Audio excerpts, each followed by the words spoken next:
Hello, everyone. My name is Katy, and welcome to the Greenland Quilter channel. I hope, yeah, okay. Just making sure this thing is working. I hope everybody's been having a good week so far. We have one more day, and we'll already be at the end of the week for the first week in August. I don't know how time is flying by so fast, but it is. Robin's mentioning it. They are having severe thunderstorms. I hope everything goes okay and you don't end up without power. Our weather is freaky. Today it was 22 degrees. Well, let me see if it still is. Yep, it still is. It was 22 degrees Celsius, which is about 64 degrees, somewhere, give or take in there. Um, yeah, so it's very warm outside. It's beautiful outside. There's a bit of a breeze, so you could get out and actually go hiking and stuff today without being attacked by mosquitoes. We won't have much more of mosquito season, I don't think, because they usually last about um, 6 to 8 weeks, and then poof, they're gone. So the only things that's usually left behind is the midges, which is a pain in the behind. Hey, Donnelly, it's good to see you. So you're probably like, what was with the title? Well, I was going to work on the motor block heads, but I don't know how many of you seen this week's block, but it's a Lisa Bonjean pattern. And there's lots and lots of activity in this pattern here. And I took and scanned this block. Well, this block, this one right here. I scanned it to make it bigger so I could color it. And because I'm going to, I messed with it a little bit last night, as you can see. But yeah, I'm probably gonna make this super colorful. And yeah, so that's the plan. So, but anyway, I got to thinking about it. Did I really want to, because this is going to take a while, first of all, to decide on the colors I'm going to use, because I'm going to use multiple colors. But also, I definitely am going to use half square triangles to do all of these triangles, because it'll cut the work time in half, at least by half.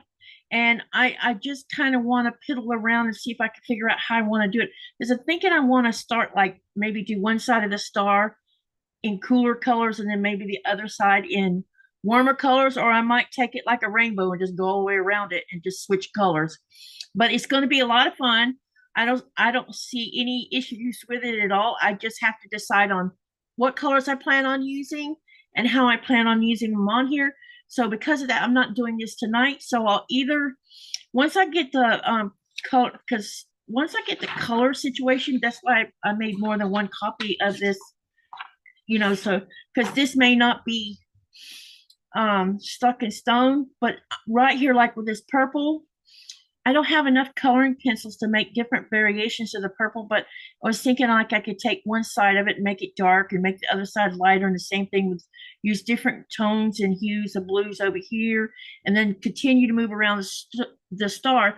But I also want to make sure that I can figure out how to, because if you look right here, these E's right here, I don't know if you, let me put it up close to the camera so you can see what I'm talking about. See these E's right here? You can actually make this into a pinwheel. So I'm thinking, seriously considering taking this portion of the star and picking one color that really is bold and stands out, and use that same color on all four sides to create that pinwheel. So yeah, so it's going to take me 3 or 4 days probably to color this the way I want, because I'm doing a color study. Most of the time I don't take the time. Sometimes I do, sometimes I don't. With this one, I want to take the time to see if I can figure out how I want to do the colors. So stay tuned for that. I'll either, once I get the colors figured out and I get the fabric cut and I get all the half square triangles done on paper, then I'll leave the paper uncut, and then we'll have it on, I'll do it either on a live or I'll do a pre-record where you guys can watch me put the whole star together. Okay, and hello to Priscilla, who just came in. Hello, Joy of Fish Keeping. Welcome, welcome. Yeah. Do you have a first name? Joy, is Joy your first name, or is that just the name of your channel? Let me know so I can call you by your short name. Hey, Jean, welcome, welcome. Did I miss anyone else? No. Okay, so here's my plan for tonight. Or today. Your afternoon, my evening. um are those blocks too? Yeah, they're the Moda Blockhead 6. Yeah, and this one's by Lisa Bonjean. So this is number 11, I think. Yeah, I think this is block 11. So yeah, and I still have the other bigger block to do the because I'm still playing with the colors on it. But I probably will just incorporate both of them together and see how, but because I did on the other big one, I did use quite a bit of blue as well. So I we'll see how, because I want them each to be individual different, but you know, I don't want total, yeah, I don't know what I want. Put it that way. Okay, now we're going to talk about this box I got sitting on the table here and or on the desk. And then I'm going to sew after I talk about this box. So I'm just trying to figure out. Okay, yeah, here it is. Okay, all right. So I know y'all been hearing some stuff about the mystery 5-0 that Cotton Cuts is participating in. This is not a Cotton Cuts only mystery sew along. This is where several quilt shops come together to do a sew along that people could participate in, and each shop is curating their style of fabric. Now, those of people who can't afford to buy a kit or don't want to buy the kit but want to work from their stash, there's also that, so they can participate by they'll send you the information depending on who you're doing it through. I'm going to show you some websites by screenshot or turning the screen off so you can see it. And we're going to go through it. So, because some of you may not be aware that this is just not Cotton Cuts doing this. That if you live near a quilt shop, maybe one of your local quilt shops is also participating in it, which means you can participate in it. And the first clue for this mystery mini, which is not a long-term mystery, it's a short-term. They'll be doing one every quarter. This one's called Aloha. And yeah, so let's talk a little bit about it. And hello to Beverly and who else? Okay, so what I'm going to do is I won't be able to see the chat, so hold your questions, okay? If should you have some, and we'll get those questions done. But let me go ahead and share the screen, and then I'm going to give you a whole spill. And no, I am not an ambassador for this at all. This is me deciding I wanted to do this because the fabric that's in here is right up my alley. And I missed out on the first one because I was too busy, and I was going to do it for my stash, and I may go back and do it just so, because that was the test run, I think, for that one. And yeah, and these quarterlies don't last very long. I think we're supposed to finish this in September, I believe. So it's not a long-lived project. More of you got to hurry up and get it done, and you'll get clues every week to finish this. So yeah. Wear a body condom for what? I missed something. Oh, must be for riding thoroughbreds. Depends on the horse. Okay, so what I'm going to do is I'm going to go pick up that first web page, and then I'll share the screen. Because we're going to start with where it originated from. Excuse me for a second. Get out of there. Out.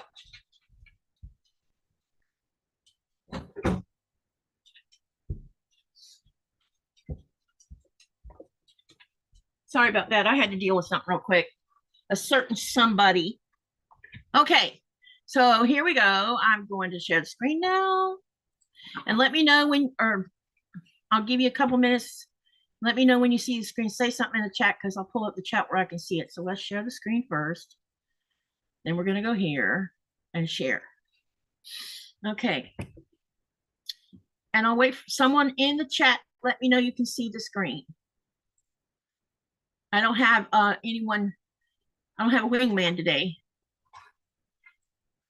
My aunt Bertha, I think, yeah, Bertha, I don't know if she's still living or not, but she's lived all of her life in Fort Lauderdale after she left Alabama.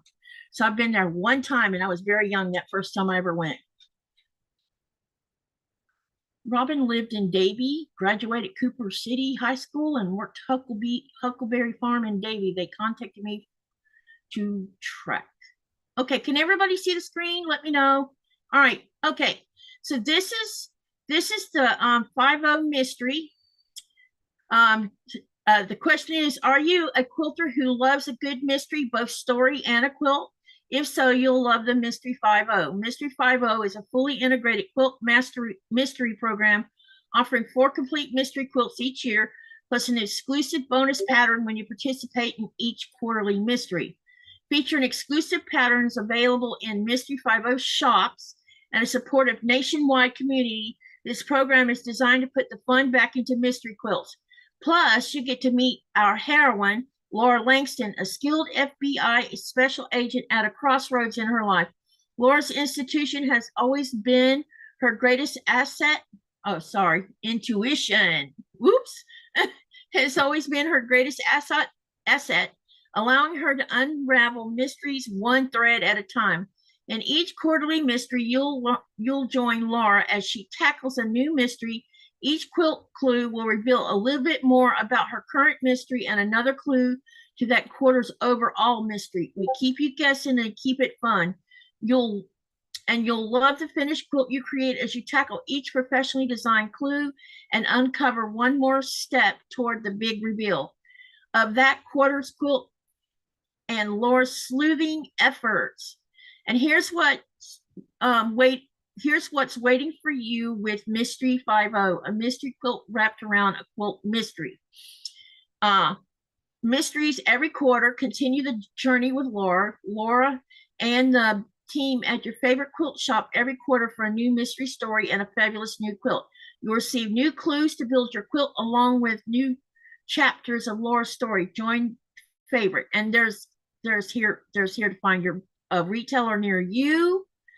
The pattern that you get a new pattern every quarter for this mystery.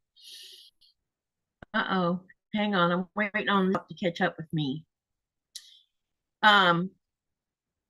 You want, let's see, if you want to experience the Mystery 5-0 for free, join a participating retailer on September 20th to solve the Starry Night mini mystery. There's also going to be that. It tells you where to go look for them.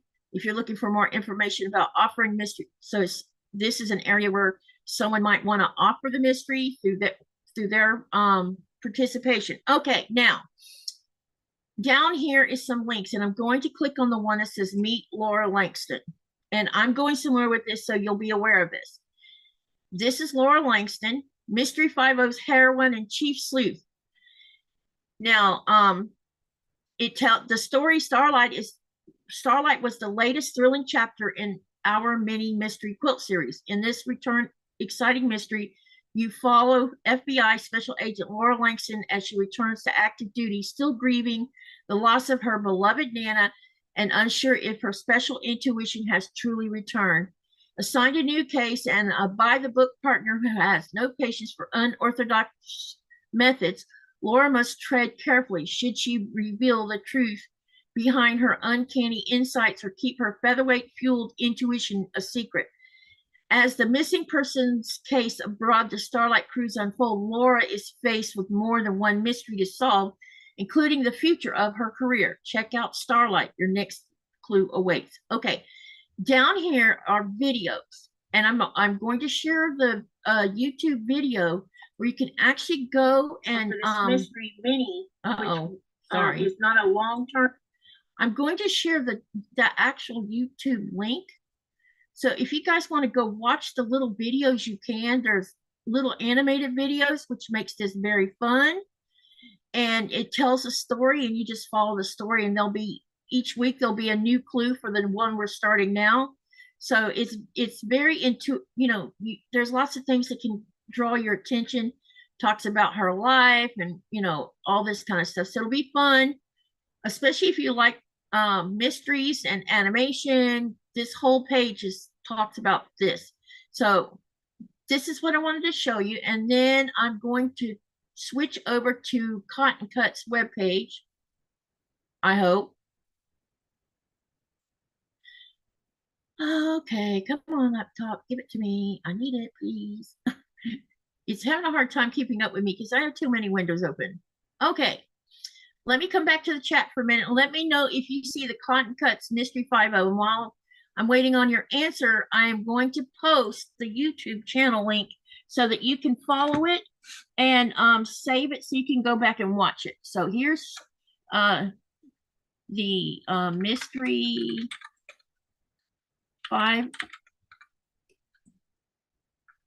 Langston videos.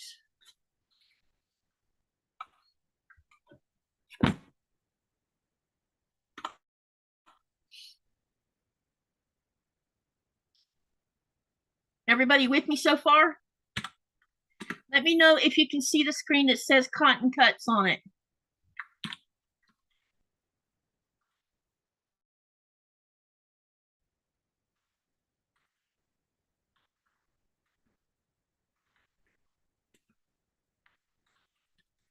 Hi, Mona.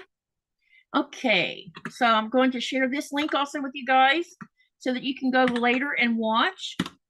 So this is the animated videos for the Mystery 5-0. Okay, now I'm going to go back to Cotton Cuts and I'll share that. So I'll be sharing in the description box. I've shared all 3 links, but after the live, I will post all 3 of those links again in the comment section so that you can find it easier. That way you don't have to scroll through all of my description box trying to find them.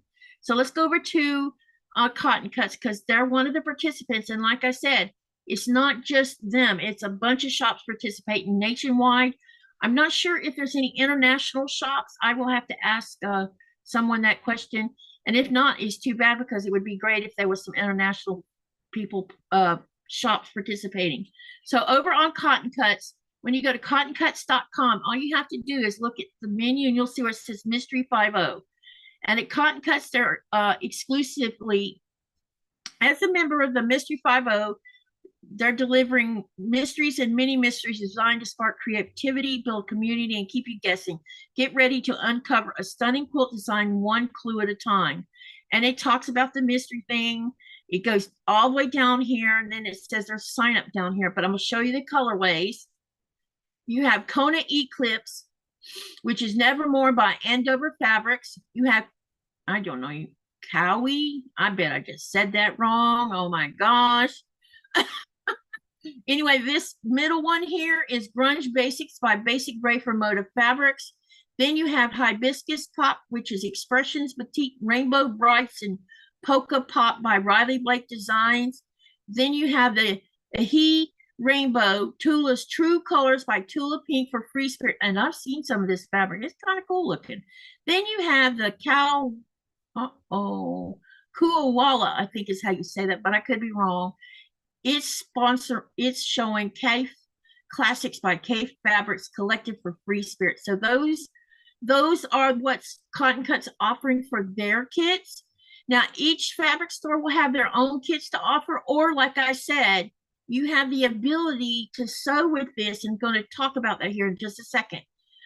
If you want to do it from your stash. It says you're welcome to still participate in the M50 and shop your stash. The cost to participate and shop your stash is $50. Quilters will receive a welcome kit in the mail and a $25 gift certificate to our shop. So basically, you're actually just paying $25. Please allow 24 hours for the gift certificate to arrive in your Cotton Cuts account. You'll then receive the fabric requirements on August the 1st and cutting instructions when the first clue drops on August the 6th, which was yesterday. The best place to begin is with a 2.5-inch strip pack and go from there. We will have a fabric selection video available in our M50 Facebook group soon.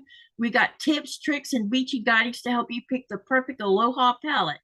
By signing up to shop your stash, you can ensure timely delivery of clues via an email and access to the Cotton Cuts PD evidence locker. Okay, so yeah, and there's more here they can read, how it all works, when it starts, when it's going to end. There's all kinds of things. You can also get like the next quarter when they have the next one. There's a place down here where you can put your email in and you can get early access should you want to sign up for it. And so that's what all this is. And I wanted to share all that so you know what it is, especially if you go back over here to where the program actually started. Go back and go through their website, this particular website right here, the one that's the Mystery Five-0s. Go back through there and look at everything on it because it gives you why they started it. There's Quilter's info, meet the founders, participating retailers, meet Laura, and then there's content as well. So yeah, so just and it may turn out that wherever you live at, maybe one of y'all shops is also doing this so long. Okay, now I'm back. All right. Now what I'm going to do is hey Candace, hey Chloe, do any of you have questions before I do the box opening? And I intend on doing not just this kit, but I'm probably going to do the same thing probably from my stash because I might, you never know with me. I love sewing batiks, so that's the biggest thing. One of the things that you get in your email is you get an email if you sign up through Cotton Cuts. Now, if you're signing through one of your local quilt shops, they will have their own information to share with you. So to start with, we got a thing about Laura Langston and a little bit about her. And then on the back, it talks about inventory, and what you're going to need for this sew along. And there's also a piece border or a strip border. If you sign up for a kit, you had a choice of either doing a piece border or doing a strip border. And then you get the assignment of the first clue, which was yesterday. And I'm going to work on the first clue tonight in the live. I just won't be able to give you measurements or anything like that, but you can watch me sew. And so yeah. Okay. There's also this sheet right here for people who are using their own stash. Let me stick it up here where you can see it. It's a fabric guide. And then on the back is also more information if you're doing it from your stash. So I have both. Okay. All right. Anyone got any questions that they want to ask before I unbox this? Where did my mouse go? Oh, there you are. Nora, stop. Okay. If anyone wants to get on here with me, let me know and I'll send you a link. Okay. So no one has any questions they want to ask? I got this box today. I know some of you saw where I talked about this box the other day, where I showed some of it. I actually ended up with two of these, and we're not going to go into discussion on why I have two, but that neither one of them were free. It was something to do with stop. It was something I goofed up. Hang on a minute.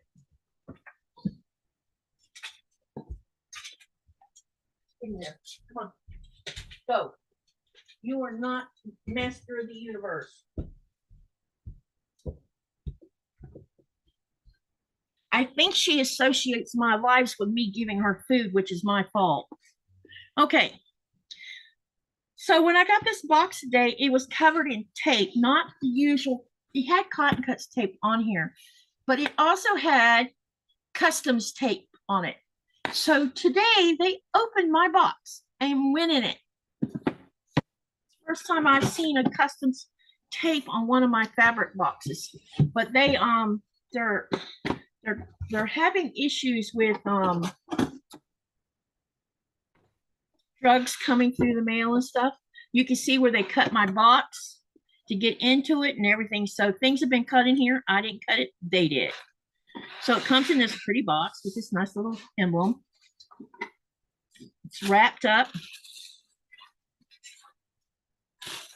Can everybody see this okay? Yeah, exactly, Donnelly. I just put her in the hallway. I said, you're not master of the universe tonight. Okay. So one of you first thing you pull out of here is welcome to the Mystery 5-0 Aloha and Aloha Vibes. This is our first Mystery 5-0 quilt at Cotton Cuts, and we are so excited about this new design from our partners. We are sure you will love the beautiful quilt you make. Please note that all the fabric needed for your quilt top is included in this box, including binding and your border kit of choice. We will email you assembly instructions each week starting on August the 6th, and the mystery will be solved by September 3rd. And on the back of here, it tells you what you get in your kit. You get one package of background fabric, one package of contrast 1 fabric, one package of contrast 2 fabric, 6 packages of 16 print fabrics, one finished package border and binding, Cotton Cuts puzzle, stickers and lay. And also there's a link here that's cottoncuts.filecamp.com, and that's for the evidence locker to get in case you misplaced your instruction. You know, it's where you go and download it. Also on here, the next mystery, oh, that's over with. So I don't know why that's in here. Okay. All right. And then also you get their famous little Cotton Cuts color challenge card. And on the back, you color it. And this one's July. So you got till August the 15th to color the back. And if you want to get even more creative, sew the block, and you have that'll give you 2 entries for a potential prize to win. Okay, so there's that. And like I said, I am not an ambassador for this. Okay, all right. So you also get these 2 stickers. Here's the first one, and this is the second one with the Mystery 5-0 on it. Okay, then you get this really cool puzzle, and from what I understand, each quarterly we're going to get another puzzle from Cotton Cuts. I'm not sure if they'll be this same style where it has the different mystery logo on here or what, but it's cute. I think it's super. Okay, so let me move these out of the way. All right, you get a lay so you can get all tropical feeling. Okay, so what I'm going to do is I'm just going to, all right, let me go back to the Cotton Cuts website because I'm going to tell you what, remember this is hibiscus, this one I'm doing, hibiscus pop, and the fabric is Expressions and also Polka Pop by Raleigh Blake. I don't have to go back and look after all. So, and this is a batik. This is not cotton. Well, it is cotton, but you know what I'm saying. So here's the colors you're going to see in this.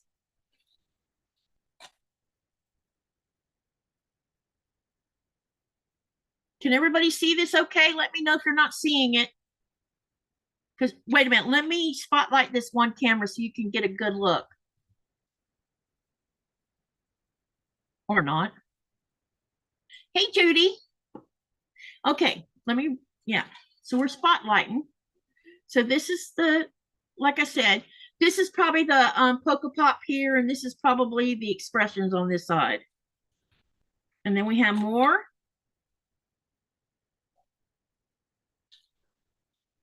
And it is very hot in this house because it is hot outside. And they start getting into the cooler colors. More polka dots.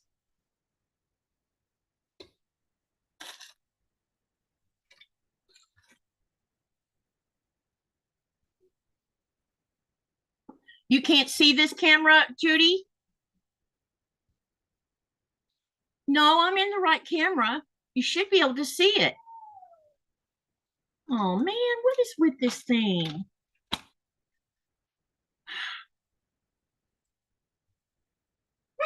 You should be able to see 2 cameras. You only see one? Let me know. Do you see 1 camera or 2 cameras?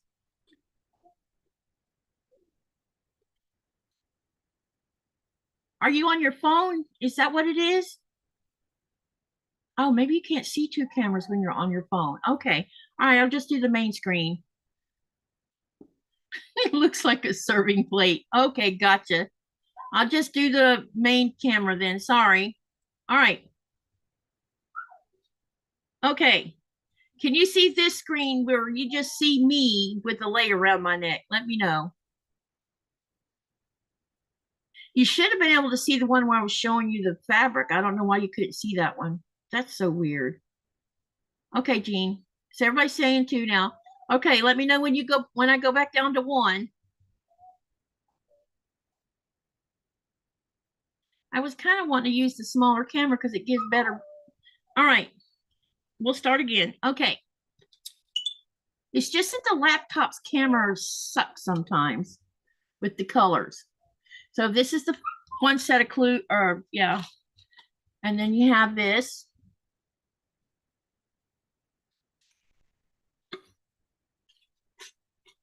And you have this.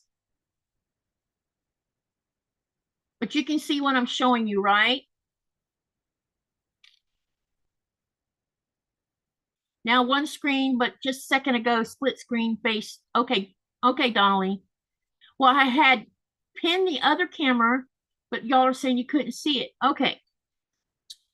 And then there's this one.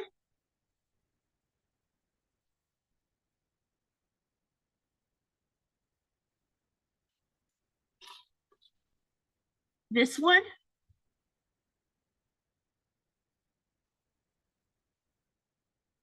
I don't think this lace going to stay on my neck very long because I'm hot. And this one.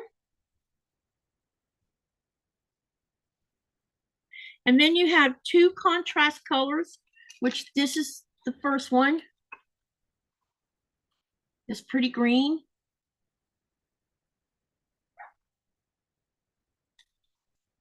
And then you have this really, really bright yellow, mellow yellow. Okay, so those were the contrast colors. Then you have background, which is a very pale turquoise, which might look like green or something. No, yeah, it's very light turquoise is the background.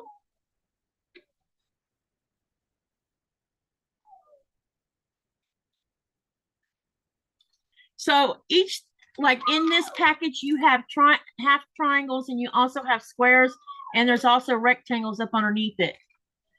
In the contrast colors, there's squares. This contrast color are squares. Then in this one, I haven't opened all these, so I don't know what all's in these, but I can see there's squares, triangles, and they might be back here behind it, rectangles. And it's the same thing. They're all pre-cuts. Okay, so let me go back to where I was at. Okay, and then the last thing in this box is the binding and border kit. And so you have the background, and then they're using the green as the other color. So that's probably for the binding, I bet. Does that make your blocks? Yeah, we'll be making blocks out of it. Yes. These are all pre-cut to be turned into something. It's a mystery. And you won't know what it's going to look like until the end. And I like doing these because they're interesting and they're fun, and you have a certain amount of that you have to sew, and then you wait till the next clue that's dropped. And yeah. Okay. All right, so what we're going to do, does that make your blocks out? Yes. Okay, anyone else have a question before I switch to sewing? Because I'm gonna tell you what I'll be working on with this box. Well, with this clue anyway. And I'm taking this off because it's making me hot. Anyone else have questions? You just need to zoom in on the fabrics. Now I see only one with you holding things in. Yeah. I still haven't, I guess I'm gonna have to get a different camera so you guys can see this one up here better. Where I have my hand at, that's a camera up above me. Okay. So yesterday, the clues were dropped. The first clue, only one clue.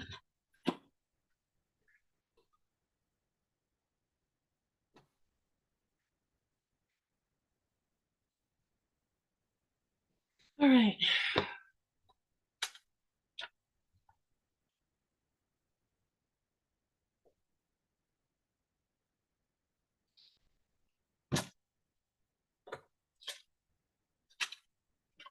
Uh-oh.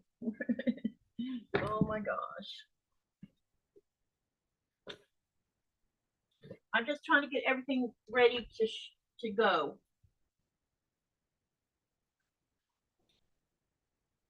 In between listening to a grumpy dog.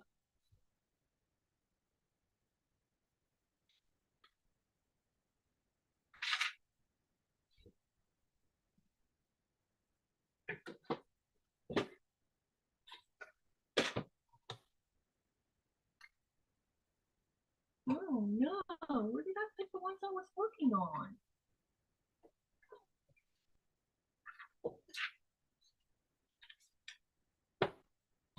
Okay, so the first clue was, and I'm going to, I can't give you measurements, but I can show you.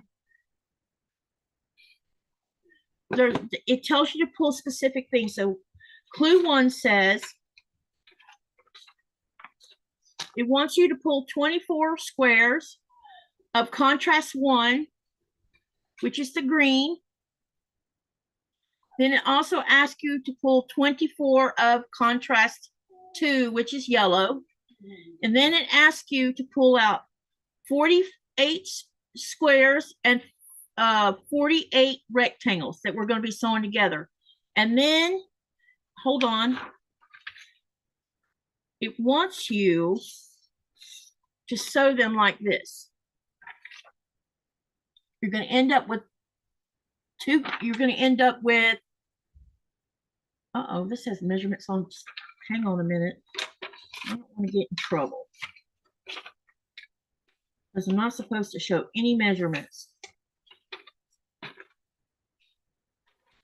So you'll end up with 24 units of the one contrast and 24 units of the other contrast. So, and this will, so basically you're making 24 of this one with the green, I am, and 24 of this one with the yellow. And this is for clue 1, and then you stop.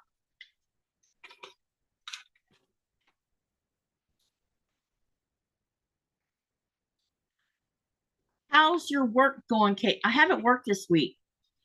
I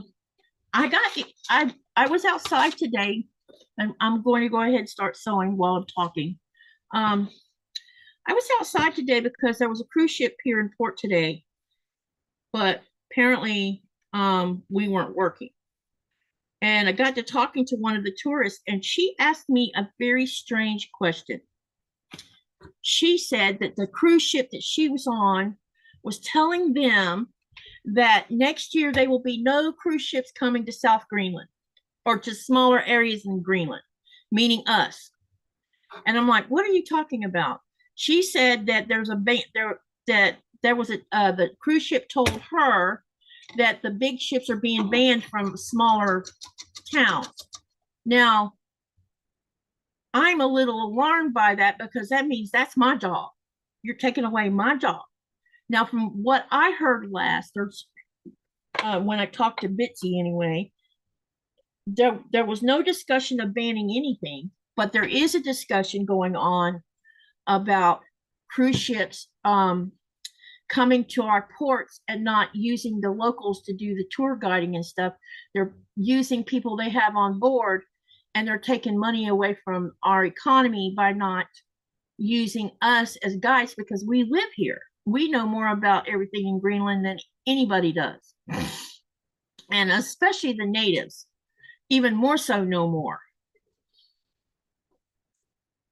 So I didn't get a chance to talk to my boss today to find out what's going on. Oh, here they are. And but that's not cool. I hope that's not true, because I can't imagine why the Greenlandic government would do something like that. Let me see here. Let me catch up. I saw the 2 screens. It just needed to zoom in on the fabric. Now I see only one with you holding things to the camera. Either way, you look great. Thank you, Sandy. Hi, Sandy, by the way. Does that make your blocks? Yes. How's work going? Robin asked. I just answered that question. And then Donnelly says, I like to maybe sew a kick butt blanket with things sewed together for my associate in business for her 80-pound mini pony. How cute would that be? Yeah.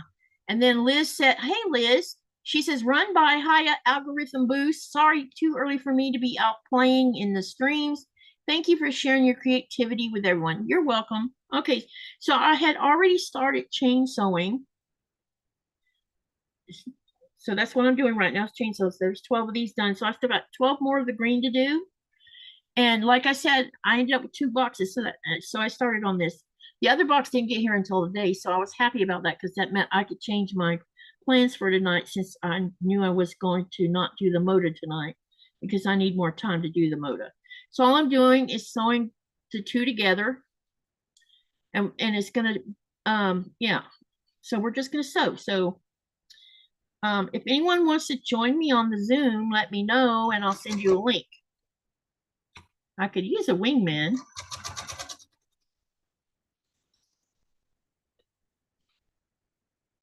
Hello, Jennifer. How are you?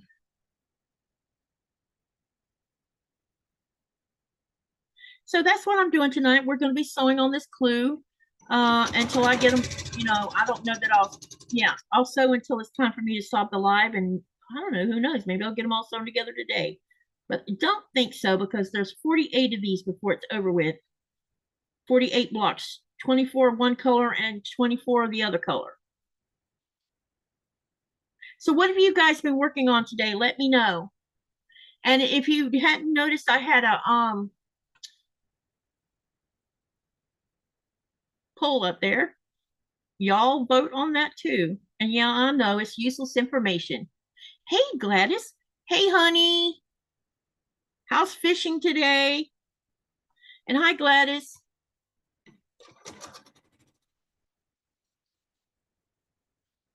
It's very hot here, Essa. 64 degrees outside. And I know the rest of you are going to be like, that's not hot. You should feel the inside of this house. This house is very hot. Sun is shining on that side of the house and it's heating up all the windows. Working on swap blocks, said Andrea. Are you getting close to being finished with those, Andrea? Because I know you said something about the other day working on them.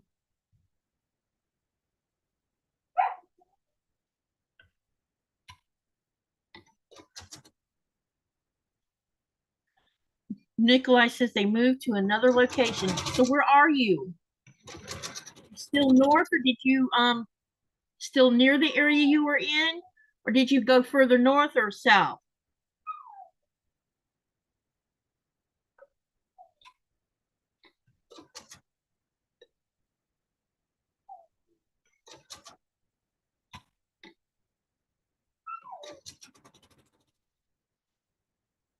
See here, we've got 1, 2, 3, 4, 5, 6, 7, 8, 9, 10. I'm just making sure I counted this right, everyone. Okay. Disco Bay now. Okay, got ya. And Andrea says she's almost half done with her swap blocks. Okay. So there's this is really simple what we're sewing together, so it's not even hard. But I definitely can see that, you know, there's going to be lots of pieces to this. It's going to be interesting to see how this turns out. I wonder how many people that are doing it will try to guess what it might turn into. Hey, honey, there was a tourist ship here today, and I was outside with Nora today, and one of the couple of tourists stopped to talk to me for a few minutes, and she told me that the tourist ship that they were on was telling her that cruise ships are going to be banned from parts of Greenland. Smaller, like our smaller towns and stuff. That's what the cruise ship is telling her. So I'm gonna make sure I let Bitsy know about it tomorrow or the next day.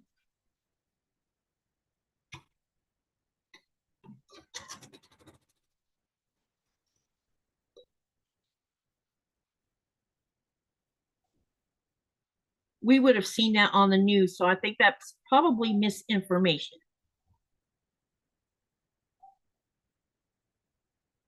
I need scissors. Where is my scissors at?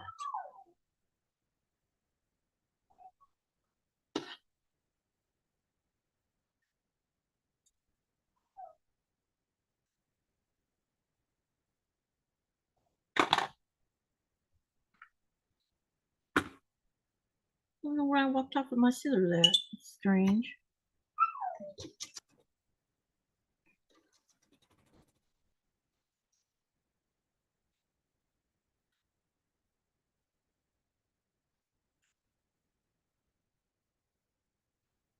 So how's everybody's weather? I know Robin said she was having severe thunderstorms her way. I think it was Robin that said that.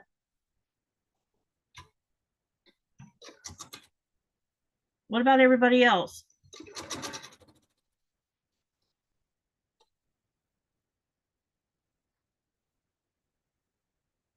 And someone told me last night that it's been raining a lot in Georgia and causing floods and stuff, or it's flood warnings anyway. So I checked on Thomas over the weekend, and he said it had been raining a lot, but they weren't in a flood area. So hopefully I won't have to worry about that. Okay, now I've got all 24 of the green done. Now we're going to do the yellow. Donnelly says, but we both are. Robin is also in Florida. I bet it's August, dog days. Jennifer says hot and more hot. Let me see here in Alvin. Is that Texas? Yeah, it is. Let me see. Conditions are partly cloudy with temperatures of 93 degrees. Woof. Winds from the south southeast at 7 miles an hour, and the current humidity is 56%. It's time for the tropics to get cranked up so it'll cool everything off.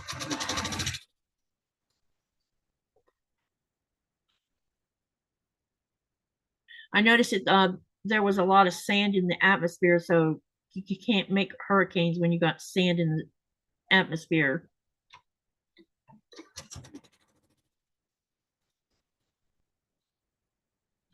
It's raining horrible all day where I'm at in Florida. Is there a tropical storm or something off the coast? Or it's just regular afternoon showers because of it being so hot?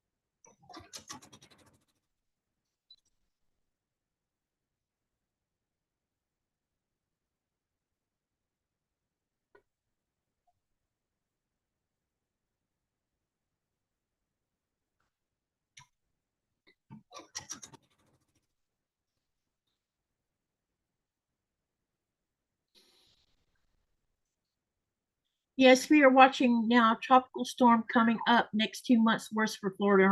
Yep. Usually September to November is when you get the most aggressive ones. And the water is very hot on the ocean right now, so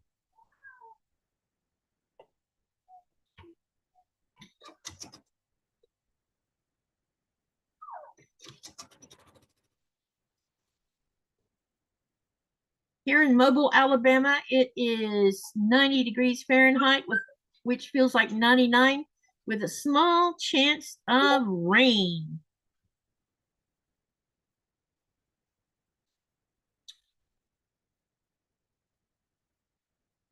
Robin says it poured about an hour here so far. Wow, that's a lot of rain in an hour.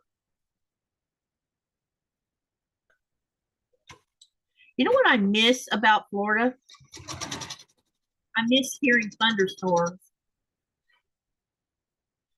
I don't even, or the smell it makes when it's lightning, because I don't know how many of you know this or not, but when it's lightning and raining at the same time, the lightning ionizes the rain, which turns it into nitrogen.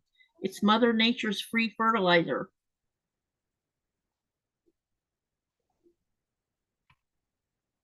And you're like, well, how would you even know that? Soils and fertilizer class at the college. We prepare plan hurricane part. Yep, used to do the same. As Florida people are made of stern stuff, we're not too worried about hurricanes for the most part. But when we're told to get out, we do get out. Most of us does anyway.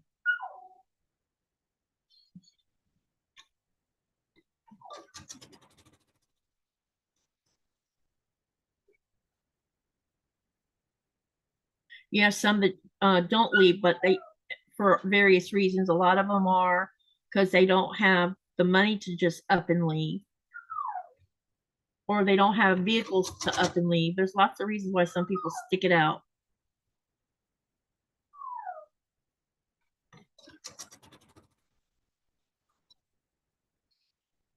And then you got a group of people that don't like being told what to do, so they stay.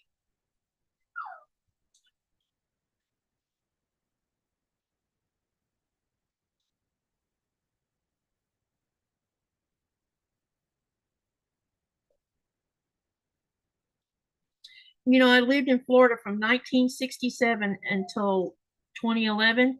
And out of all those years, the only main action I really experienced was when we had those four tropical storms. They started out as hurricanes, but by the time they hit Lake Columbia County, they were tropical storms, and they dumped so much water. And there was flooding everywhere. I had never seen so much water standing in all the places it stood in. But I've never experienced a really bad hurricane ever. I guess we lived in all the right places at the time. Poor Nora, she wants to join the party, says Andrew. Yeah, I'll let her back in here in a minute.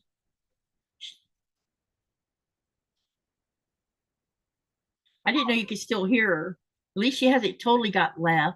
When my grandson was little, he was scared to death of thunderstorms. I told him that it was Jesus boiling and he no bowling and he is no longer afraid.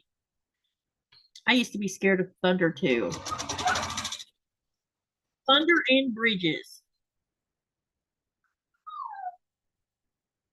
I'll be right back. I'm going to give her something to eat and then let her back in. You are a pain, you know that?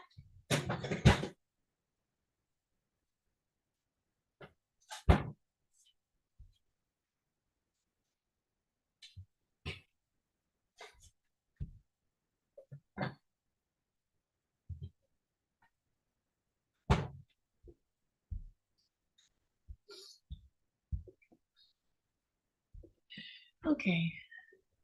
True Floridians know what to expect. Mobile homes, etc. Yeah, if you don't leave, it's on them. Yes, it is. And most of us know if you live in a mobile home, you better get out because they're not meant. I know they're building them stronger, but still, hurricanes are nothing to play with. That'd be like not bailing in the middle of a tornado.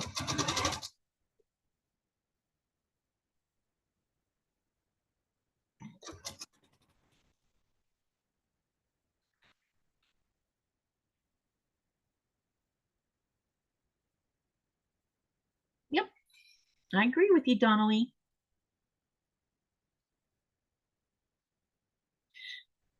We have sirens here in our town, and they go off every Wednesday. They test them, but I no longer hear it anymore.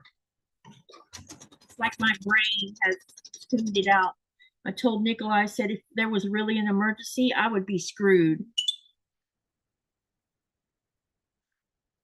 because I don't even hear it anymore.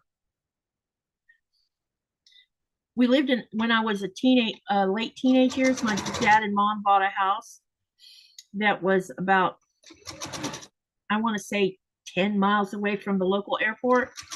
And they also had an aircraft mechanics company out there that fixed C-130s and stuff. And whenever they were fixing C-130 engines, they would sit out on the tarmac running those engines, and you could hear them roaring. And at some point, I got where I never even heard them anymore. It's like this in thing where you could just tune it out and don't hear it anymore.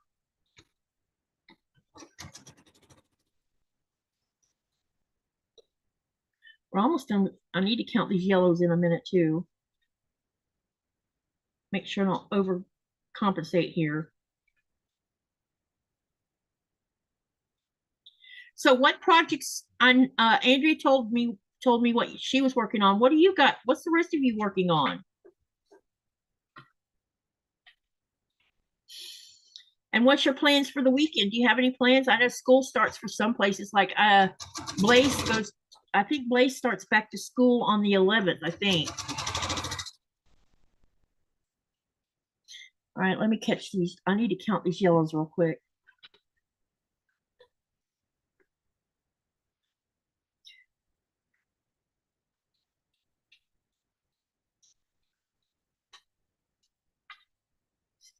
$17, $18, $19, $20, $21, $22, $23. Yep. Okay, we're doing good so far.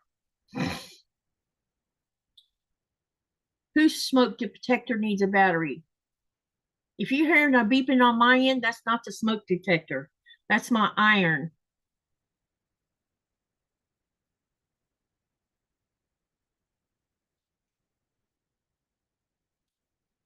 It's telling me to either use it or it's going to sleep. At least I guess that's what it is. We do, yep. You know what, Robin? We do help thy neighbor. Yes, Floridians join together and help each other when some tragedy hits like that.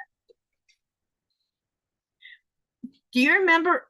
I don't. How many years have you lived in Florida, Robin and Donnelly? I'm asking because if you were living in Florida in 1994, do you remember when we got that storm of the century?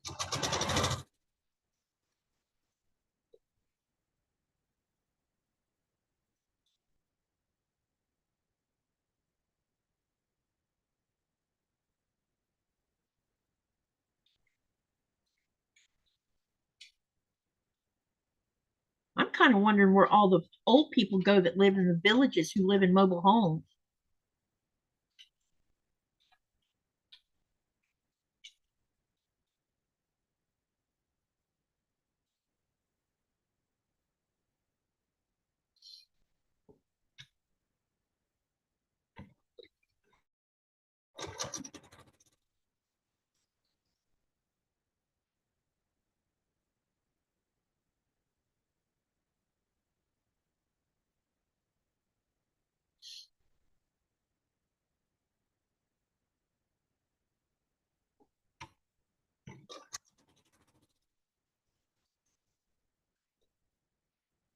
Two more to go, and then we can take them out and press them, and then we'll start putting the rectangle. No, I already gave you something.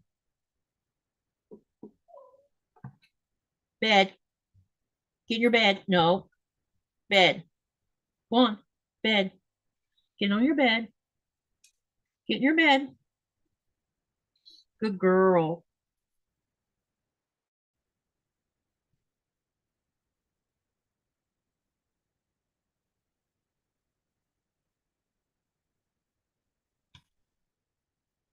It was 3 storms. Charlie was one of them, I think.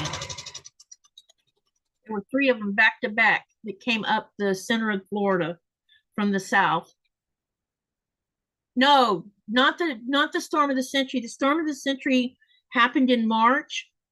What happened was there was a low pressure off the Gulf of Mexico brewing, and then there was a big, huge nor'easter coming from the north, and it crashed into the low pressure, and it created a super Columbia County. It knocked out the power for weeks. And our neighborhood, everybody had a tree through the middle of their house except us. And by noon the next day, see, the storm hit the night before, and by noon the following day, the temperatures was minus 50, or it was 15 degrees Fahrenheit, which was below freezing. And we were all outside cleaning up trees, and some people were setting fires to try to warm up the area while they cleaned up the mess and getting tarps on people's roofs. It was a big mess. I need my other scissors, darn it.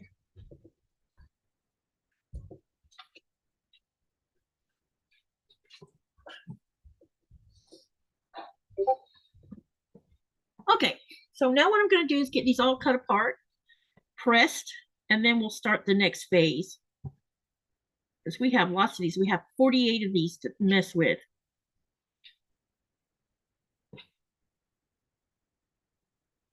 No, not talking about the one that hit Miami.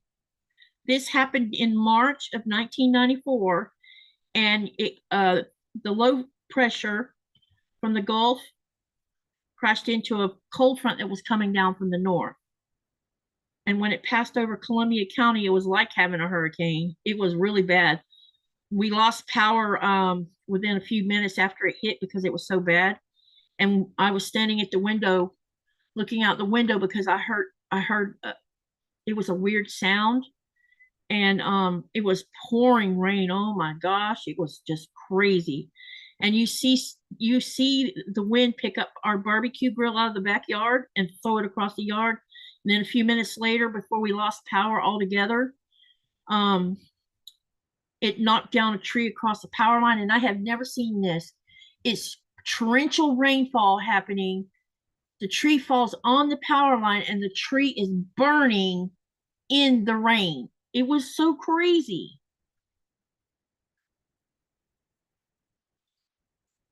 And all I could think about is there was this tree we had in our side yard that was 85 feet up in the air, and about 70% of it was dead, and the other part wasn't.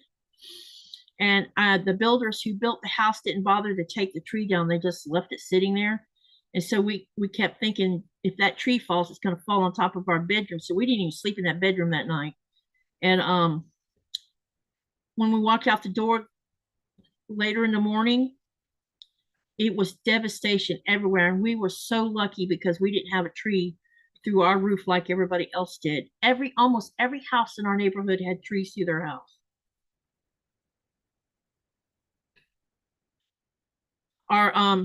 My husband's parents lived on the north end of town, and we went out to check on them because they lived in a mobile home, and they wouldn't leave. They wouldn't come and stay with us. Another one of the stubborn street people.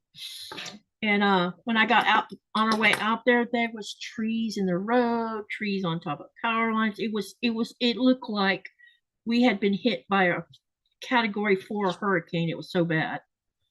And when we got out there, they were okay, but they didn't have power for close to 2 months because that's how bad the devastation was in Columbia County.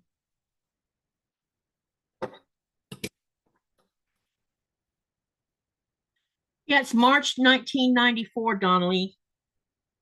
Either 94 or 95, one of the two. It was called The Storm of the Century. Have y'all ever seen that movie called Storm of the Century? It's the scenario in that movie is similar to what happened that passed over North Florida. It's where a low pressure hit a high pressure and created a big mess. 2 different storms crashed and turned into one big storm.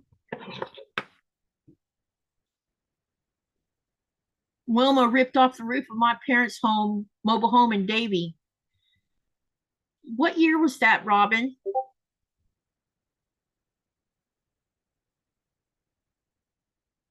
Donnelly says wiped out total Metro Zoo and only 36% of the animals recaptured.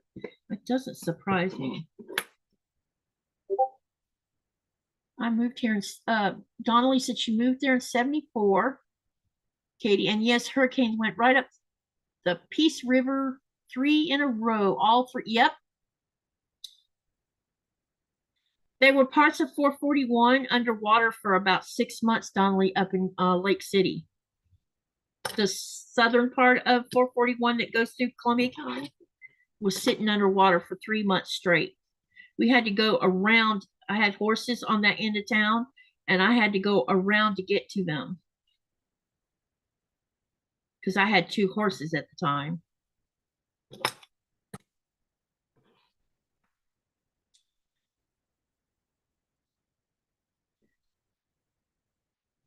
What do y'all think about these colors I'm using so far? Aren't they nice?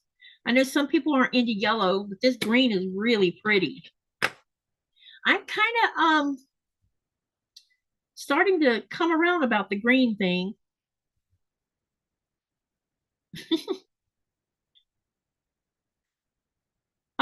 Let me see if I can find a link about it when I get done with this. I'll see if I can find, because I'm pretty sure if I Google it, I'll find something about it. I actually have photographs of the mess, but the photographs are in my storage unit right now.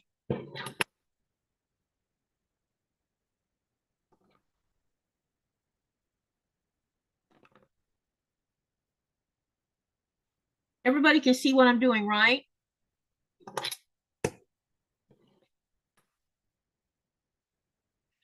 Yeah. Charlie hit Pine Island, West Coast. I don't even know what Pine Island is. I must be further south from where I was at. I think maybe started with F. You talking about Floyd? Because Floyd didn't hit Florida. Floyd was the first time I'd ever seen an eye of a hurricane have 2 eyes in it, because it had 2 while it was doing the eye changing. There was satellite pictures of it showing both eyes on it. It was a massive storm too. Coming to see you all for a while. Hey Sherry, are you okay? I hope you're feeling okay. Want to come hang out on the Zoom? You don't have to do anything. You just hang out if you want.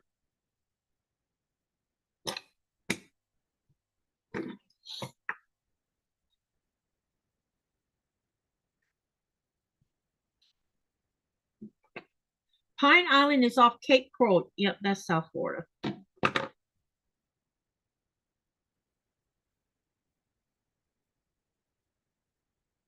Charlie hit us bad in Sebring. Yep,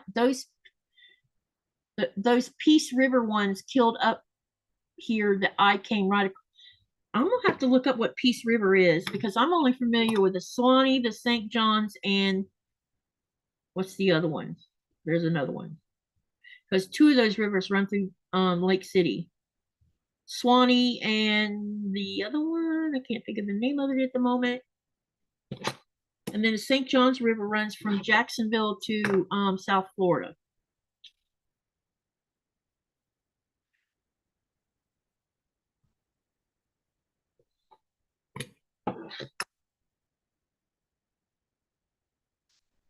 Swanee. The other one's on the tip of my tongue. Oh gosh, I can't think of the name of it at the moment. It's the river that flows all through our state. That sounds like this. You might be talking about the St. John's River, because it runs all the way east or north and south. And Jacksonville is humongous, just like it is down near Cape Canaveral. Because our dad used to take us fishing off the tributaries that's part of the St. John's River when we were little. Yep, straight up the state. Yep, yep. Now the Swanee River runs from Okefenokee Swamp in Georgia down here, down to North Florida, but can't remember exactly where that one ends.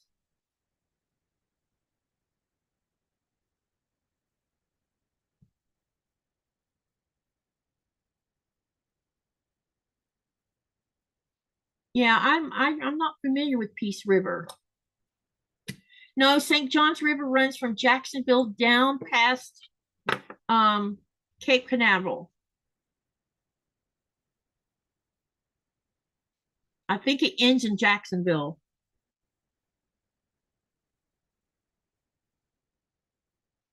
They have lots of bridges over the St. John's River. Three of them, actually. That's how big that river is. Unless they built another one I don't know about. When we were there last year, we went to Jacksonville, and they're still working on all that highway stuff. But I was amazed by how much of the bypass got put in. Totally cool with that bypass, man. You don't have to go straight through Jacksonville anymore.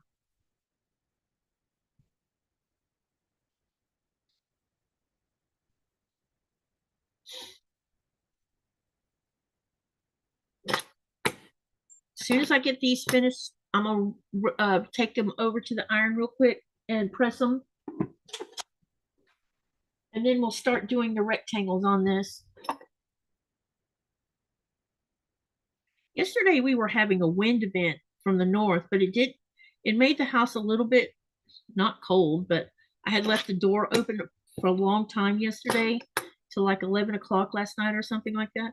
And I realized, why am I cold? And I forgot I had left the front door open. Hey, Teresa Louise, it's going okay. We're just trudging along, getting all these little blocks done. I sent you an email if you want to hop on or not. I believe it somehow connects, but could be wrong. Peace River was an old Indian river years back.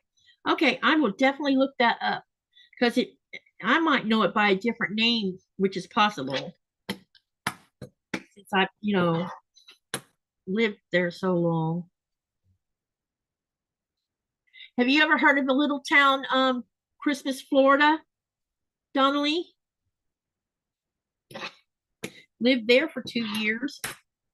You have Orlando, Bith, let me see, yeah, Bithlo, then Christmas, and then the St. John's River, and then Cape Canaveral.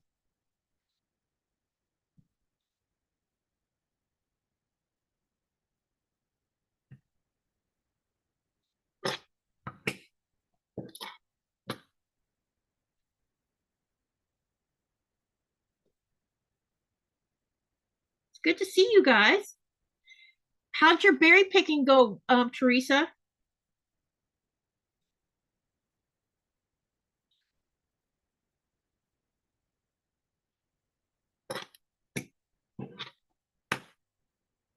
Katy, are you seeing those broke off icebergs in your town area? And if so, could that be a problem for ship stocking? We see icebergs all the time, and no, it just the only time that ships can't come into this area is if there's sea ice that's blocking the way. Icebergs are not a problem. It's the sea ice that creates landlocks things, like it did last year. I have to find my pictures of last year's ice so you guys can see it. It's crazy. Yeah, I lived there for 2 years. And you've been there. That's cool. It's just I was wondering if it was still there or not. Do they have houses there instead of mobile homes, or it's still a mobile home park? I haven't been down there in a long time. I should go pay it a visit since it's one of my childhood places.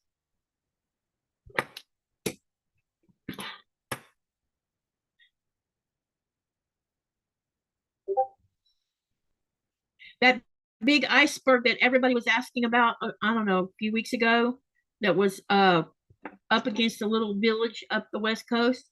It finally cracked apart. There's actual video of it coming apart, and it made a tiny. I wouldn't even call it a tsunami. It was so small. The waves.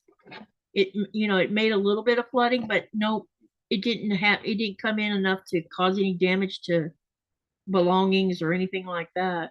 But it finally broke apart, and went to the ocean.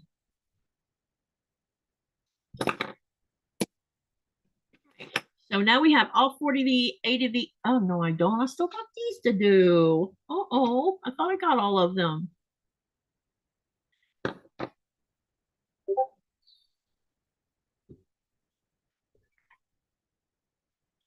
How freaking cool. That must be seeing what, it is very cool to see them. I've been trying to find out whether or not us YouTube creators can show other people's videos on a live, because I stumbled onto a well, not stumbled onto, I've been following her for a while. There's a lady that has a YouTube channel that's in Ilulissat, and she filmed the iceberg coming apart yesterday. And I would love to show it to you guys and you hear what it sounds like as it's coming apart, because it makes this roaring sound. It's really cool. But I don't know if we're allowed to like go share the screen to go to someone else's YouTube channel and show it to you. I don't know if we're allowed to do that or not. Hey, Denise, welcome, welcome.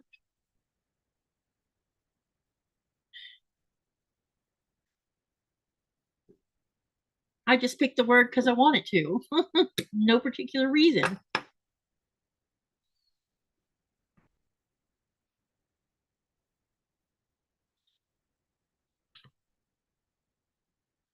Let me see what it looks like. Yeah, don't tell the answer. We'll go over the answer in a little while. Because people be changing their votes. Only thing remotely resembling icebergs here is the icy in our convenience store. Oh, that's a good one.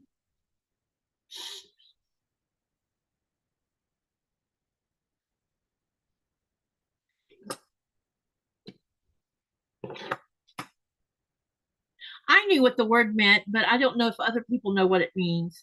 I like finding words that are different. And some words, just because I know them, don't mean someone else will know them. I am tempted to find a really big, huge, long word and see how many people know what it means. Because I love words.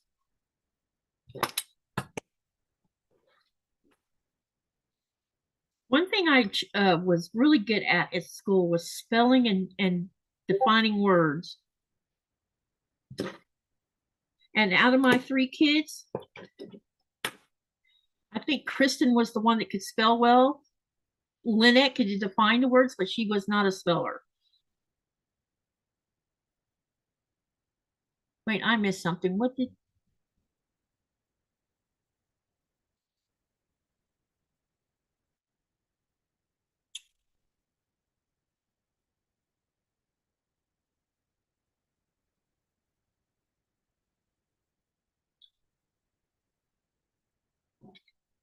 Sherry, are you still in pain? Yesterday, I had a high pain day yesterday. No, now sometimes I might have a story behind it, but this particular one, no, not today. If I thought people could never mind.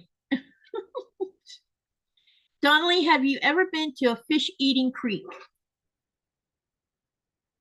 In my world of horses, Katy, from region to region, as I travel, different words for the same meaning. Crazy.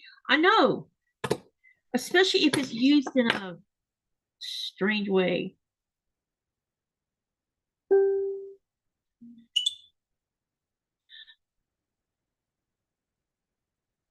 Oh, good. No pain today. Good. That's good news.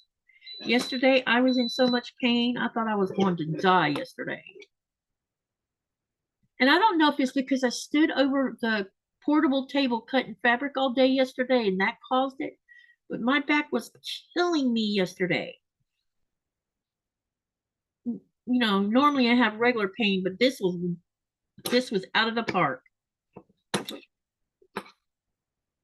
I have a feeling it's because I stood and cut fabric all day long. I think I spent about 7 hours cutting fabric. because I'm working on some pre-records and I needed to cut the fabric that's for the pre-records.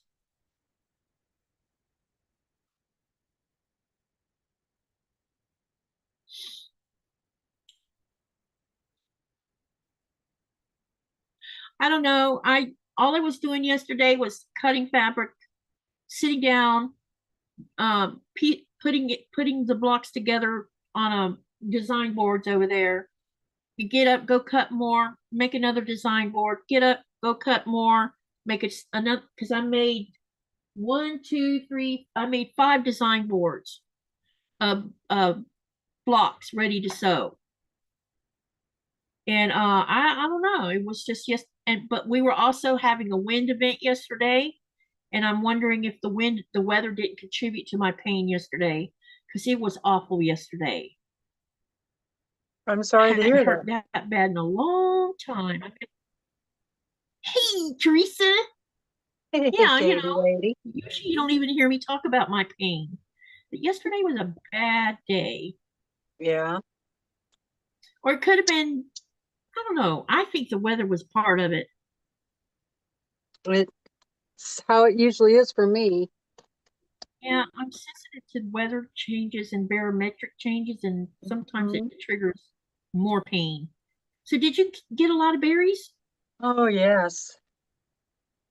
Yeah. How long? How, so you're going to have a lot of canning to do? Yeah, actually, I did some canning yesterday and today. Oh, wow. Yesterday, I made a batch of just huckleberry jelly and then, Mhm. or not jelly, jam. And today I made huckleberry strawberry, which turned out really good. I've never heard of that combination. Neither had I, so I thought I would try it. So I took a little bit of each and put it in a bowl, and put a little bit of sugar on it and tasted it. Thought, yeah, that tastes pretty good. So I made a batch of that. And Oh, my cool. husband eats a lot of jam or jelly, he loves this stuff. So, and I like it too, especially on pancakes or waffles, homemade. But yeah, the other day, let's see, I haven't been picking berries for a couple of days now, but Brandon and I went up a couple of days ago, and oh my Uh-huh. goodness, we got like 2 gallons together, which is pretty good because those huckleberries are, fairly small. Yeah, So, yeah. Sounds like a good one. Good yeah, haul. so I got I'll be like 11 gallons so far. Wow. I'll be Yeah. right back.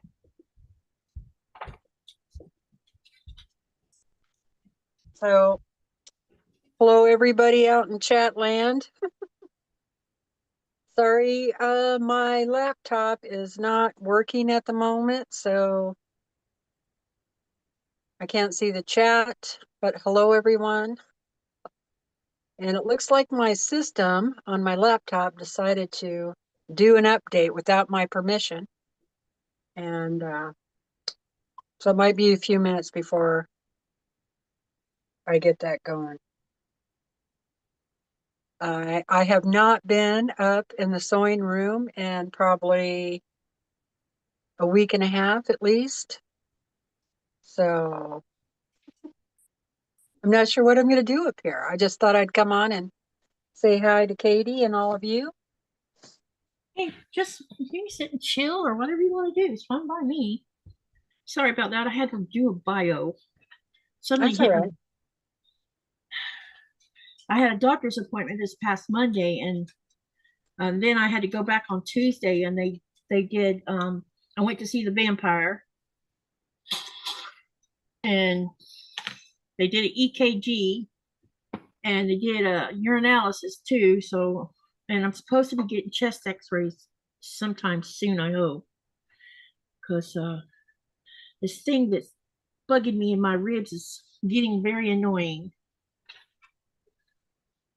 Well, she listened to my lungs and then she's like, yep, you're getting in a chest x-ray. So she must have heard something that I'm not aware of. But she was listening to my right side because that's where the pain's at. Mm. Well, she listened to both, but it's probably nothing. At least I hope so.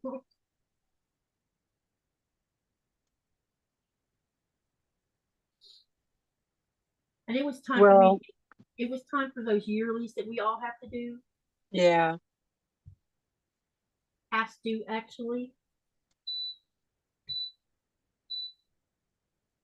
it'd probably be a good thing for you to have X-rays every year just to kind of keep an eye on things.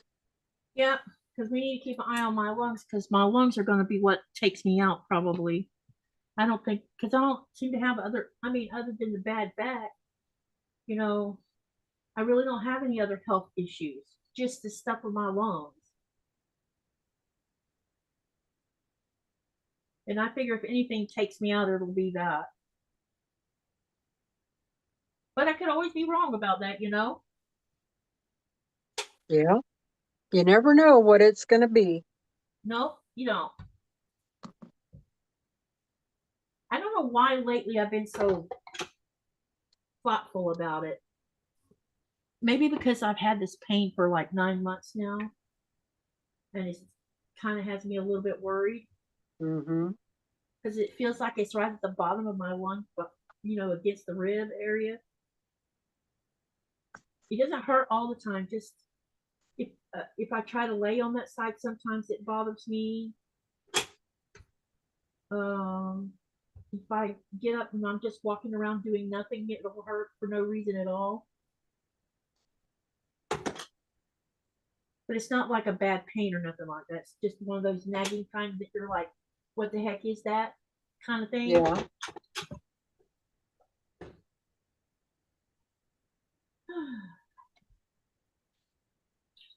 But I'll feel better when I see chest x-rays.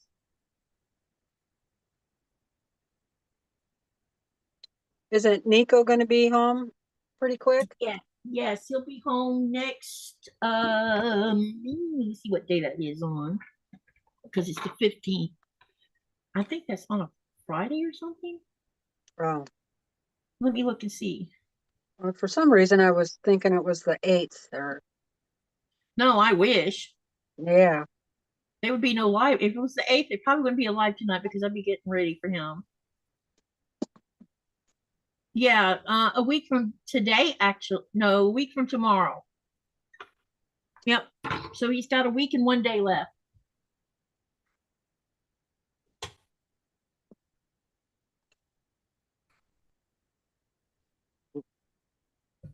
So not too much longer. Yeah, that'll be nice. Yep. I'm ready for him to come home. I bet. Always ready for him to come home. When Brandon and I Always. first got married, he was always on the road too. He was a commercial diver and he had to go to different dams and stuff and fix trash racks and things like that.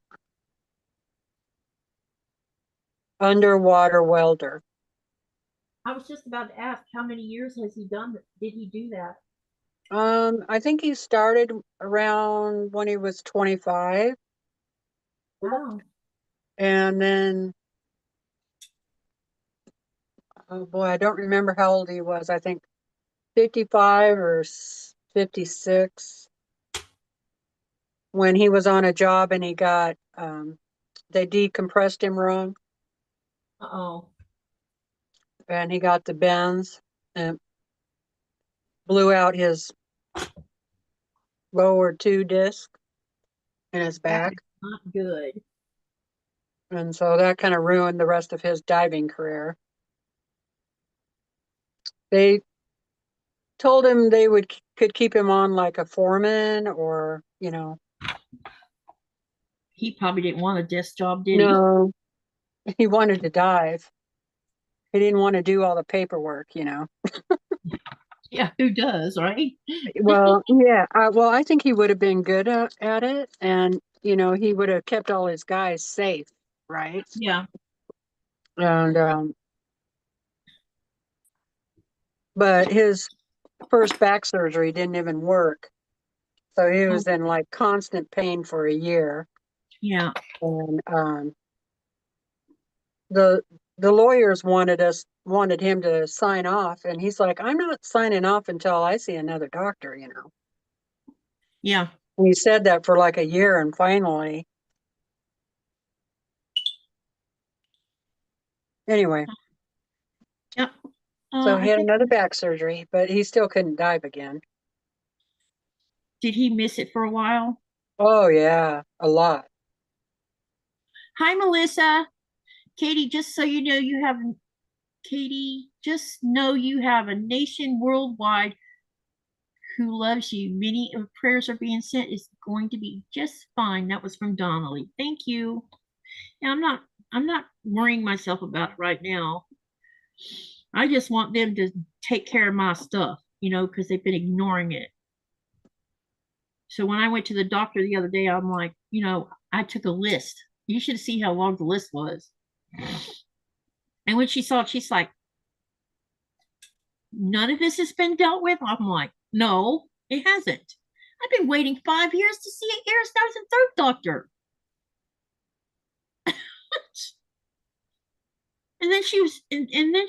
She says, well, why do you need to see one? I said, it's all in my records if you'll just take the time to read it. Yeah, they don't do that. Because I'm tired of repeating myself over Yeah. and over. I guess I'm at that age where I'm like, I shouldn't have to repeat it. But anyway, hopefully they'll get some stuff done. Where do you have to go to the doctor? Well, we have a hospital right here, right, like less than a block away, a little over a Oh, block away from my house. But the hospital itself has about 10 beds.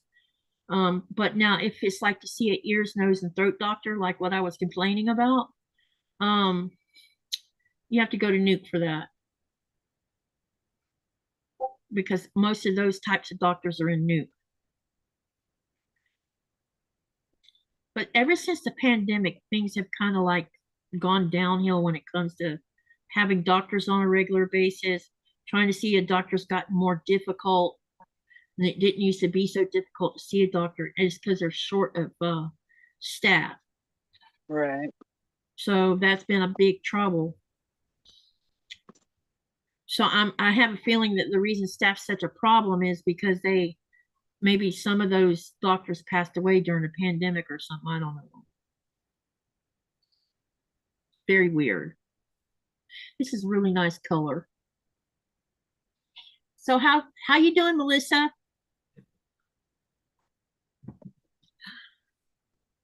So these both have to be sewn on this side. So make sure I don't get this goofed up. So you're working on your cotton cuts thing? Yeah, it's the uh mystery 5-0 sew along. Hmm, I really need to nice. get working on my Phoenix too. I haven't touched that in a few days. Yeah, this is for that mystery 5-0 that other quilt shops are participating in also. Oh, So it's not just exclusive to cotton cuts.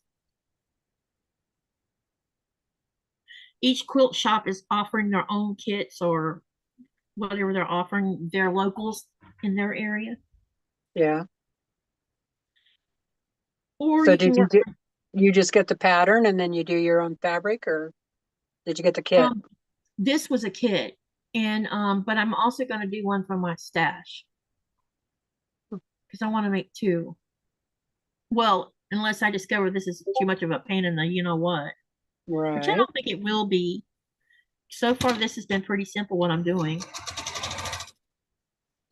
It's just you mentioned for the people who are doing it from their stash, they can use a strip set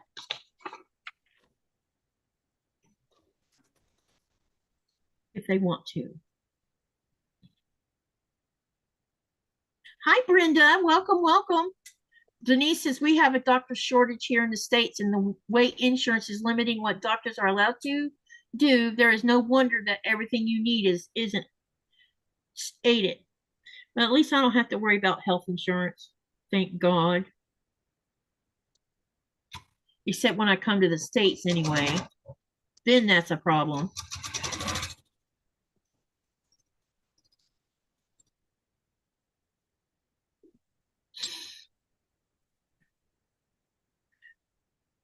The last time I was in Florida, and I was sick after I got out, I caught sick because we went and ate at Cheesecake Factory because I know I didn't catch the sickness from QuiltCon.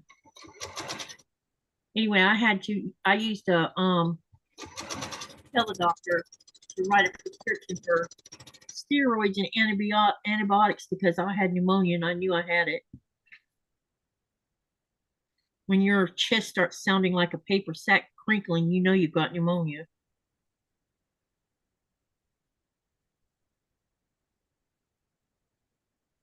And it's getting now, every time I catch influenza, I end up with pneumonia out of it.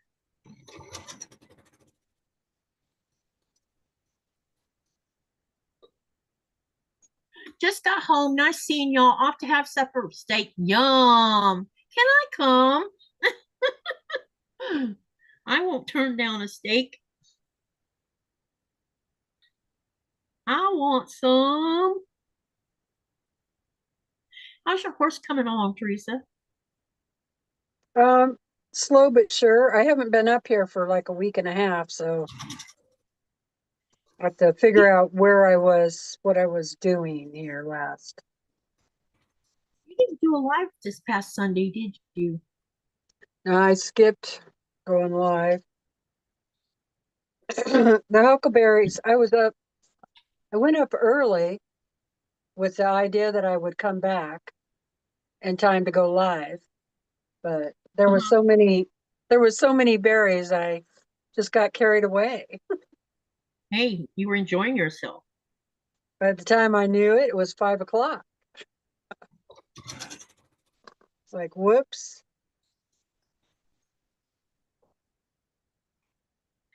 I might get all these sung before the live's done.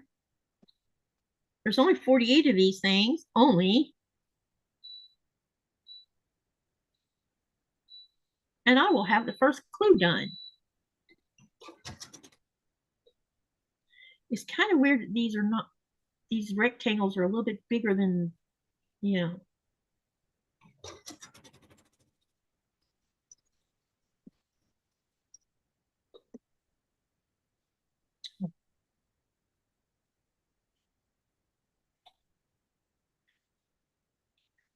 Teresa, did you ever finish Brandon's dog? No.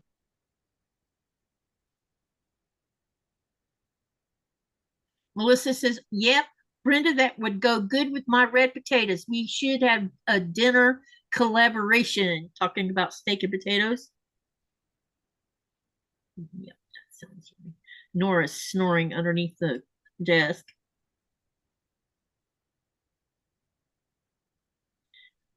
Last night she kept jumping off the bed. So finally I just left her to sleep on the floor. Yeah. Talk about a very unhappy dog.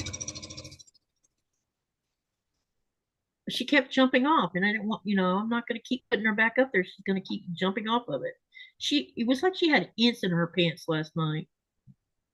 I don't know what her deal was last night.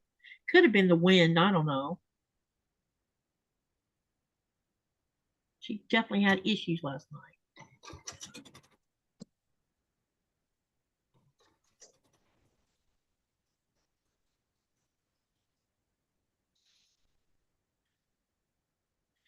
Brenda says, sure, better hurry.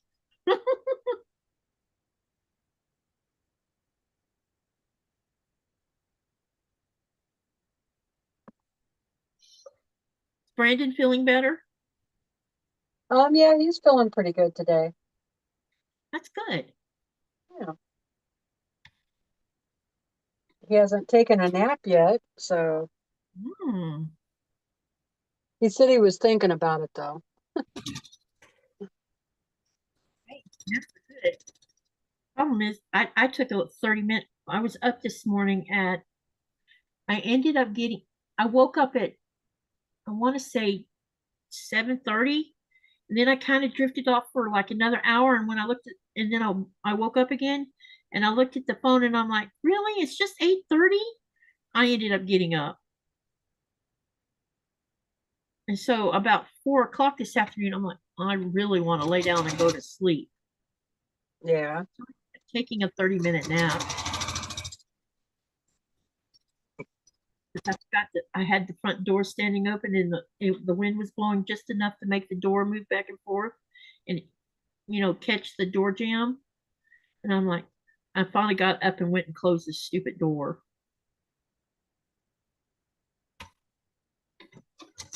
Then I drifted off to sleep because every time the door would tap the door frame, it would wake me back up. That's why I wasn't getting a good nap.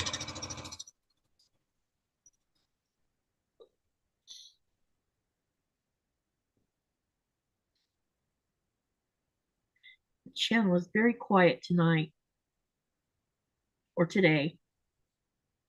I still can't see the chat. My laptop is, Being weird. yeah, it's doing a update when it wasn't supposed to. Gotta love updates. Not. Yeah.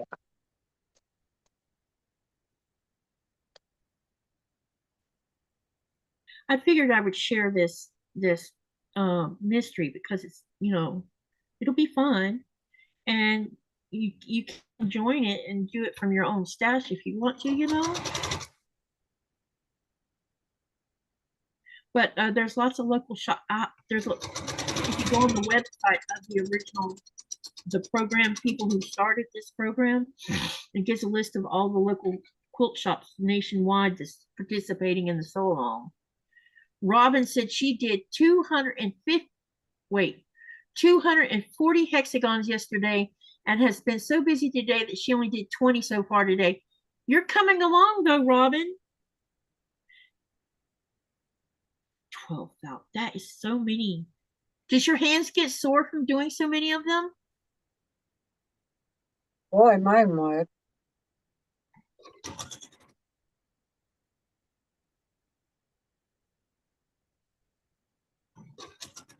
I've never done EPP. Guess one of these days I should at least learn. Is hexagons the only thing that you can do EPP with?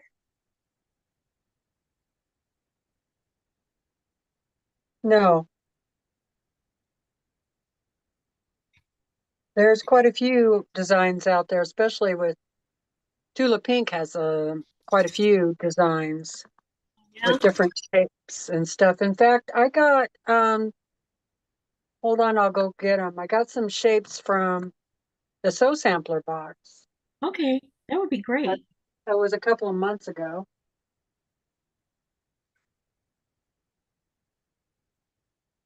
Denise says, what method do you use to keep up with the number of hexagons you've made? Just curious.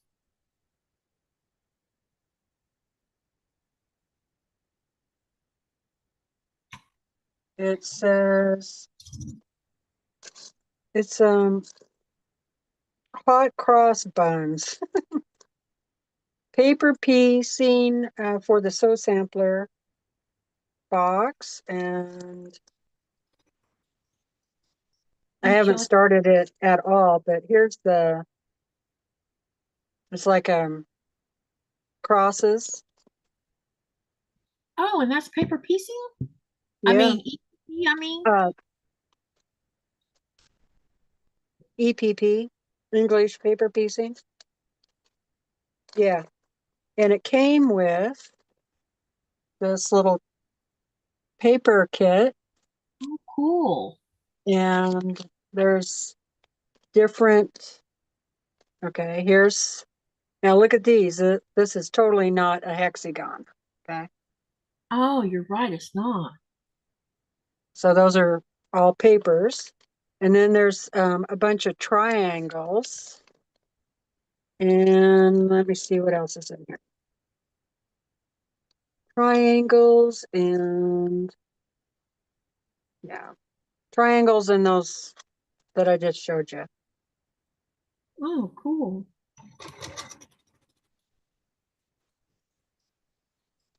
That's awesome. I'm not too sure if I'm going to do this or not. I did the, the hexagon hand sewing, and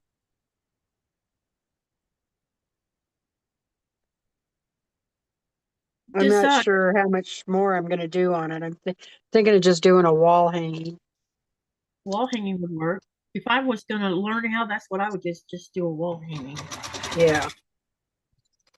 Like if I did this one, I wouldn't make a table runner out of it, but I might do a wall hanging. Yeah. Is Kimberly picking up? Uh-oh.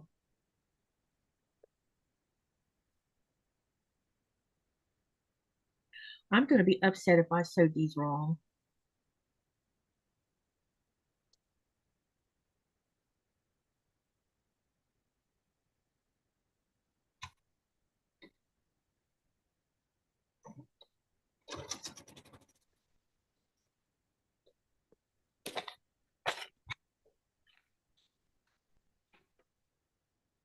I need to check these.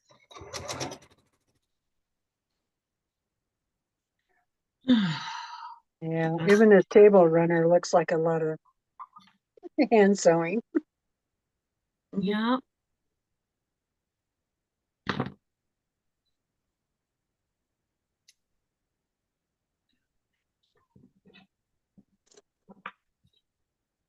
I'm But hoping. I think it looks like it would be a nice one to try if somebody just wanted to try it out, because the table runner finishes at 15 by 49.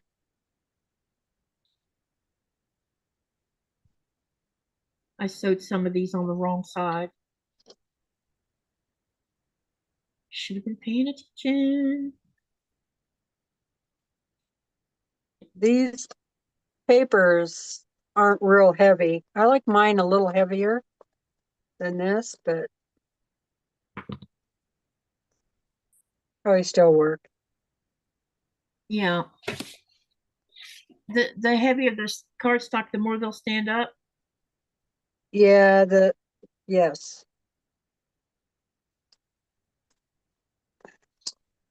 You don't want them to bend too easily. Yeah.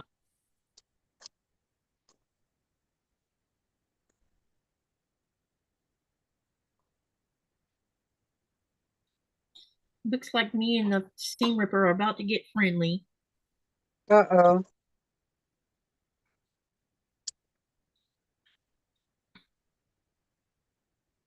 Because I just realized that I sewed some on the wrong side of this rectangle. They got to be on a specific side.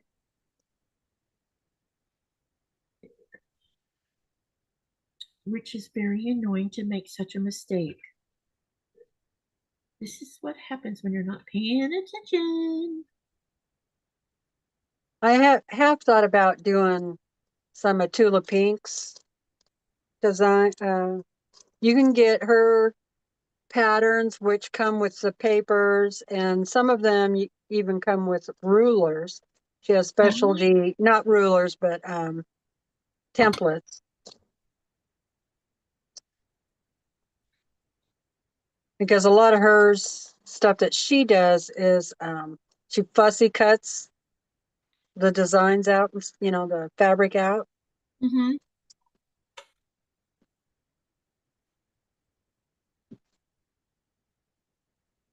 Yeah, because then you could specialize with whatever you're fussy cutting. Yeah.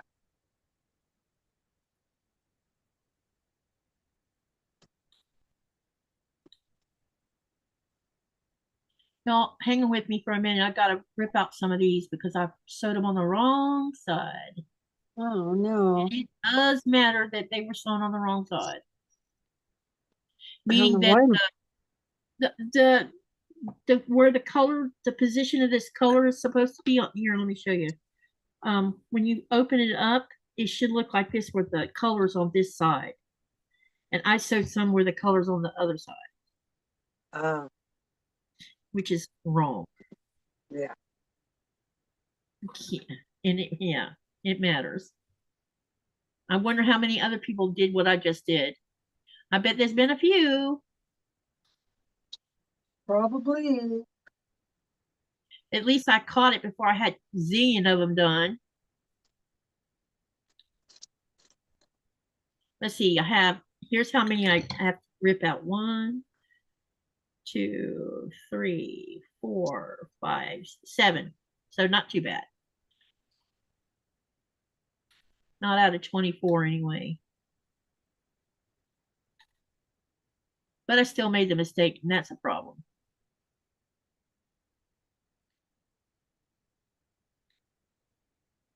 Going to be interesting to see what this is going to make. Robin says, yes, my hands get sore. There are EPP diamonds, little house looking pieces that make a cross.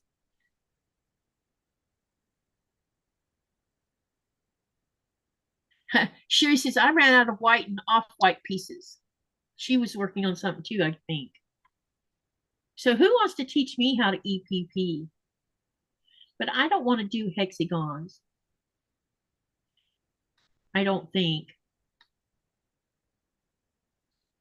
I don't know. Maybe I do. I don't know. I think triangles would be more fun. Just because they're my nemesis, I guess. Well, you could do a couple of hexagons and make like pot holders or mug Yeah, rugs or whatever. that's true.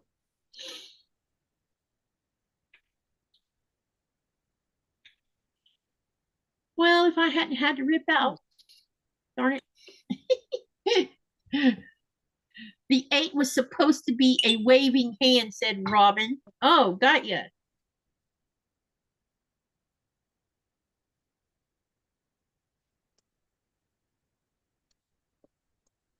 Oh, Donnelly's leaving. Have a good evening, Donnelly. Stay safe in that bad weather. It's raining down South Florida.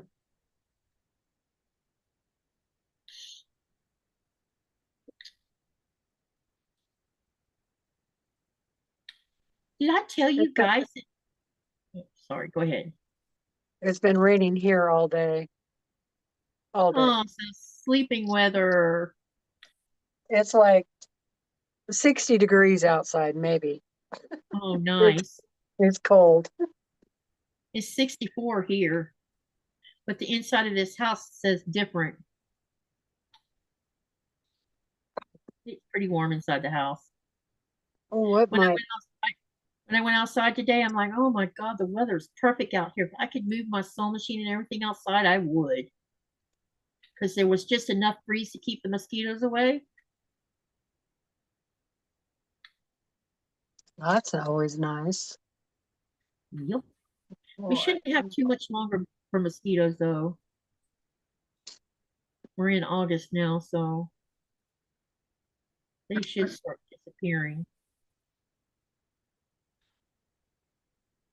I'm beginning to think that that's the reason the birds hang out on the lake is because of mosquitoes. So they can eat them. Oh, yeah. Yeah. They hang around all the rocky areas of the lake. You see a lot of fish jumping to get the mosquitoes? No, I haven't tried to go fishing on the lake, but I should. I just need to buy myself my own reel and rod. I just hadn't got around to it because I don't even have a clue of what kind to buy myself. I just know I don't want it to be a heavy. I want it to be able to saltwater fish with it, but I don't want the rod or the pole itself to be over heavy.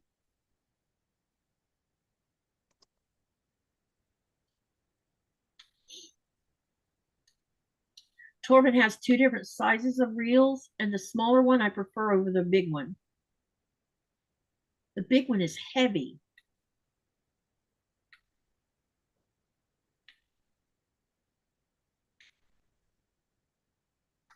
But it would be right of me to buy my own, you know what I mean? And then I can outfit it how I want to. Mm-hmm. That's funny. I've been sitting here. Wait, Helen. Hey, Helen. Helen says, that's funny. I have been taking basting stitches out of my EPP crosses. Ouch.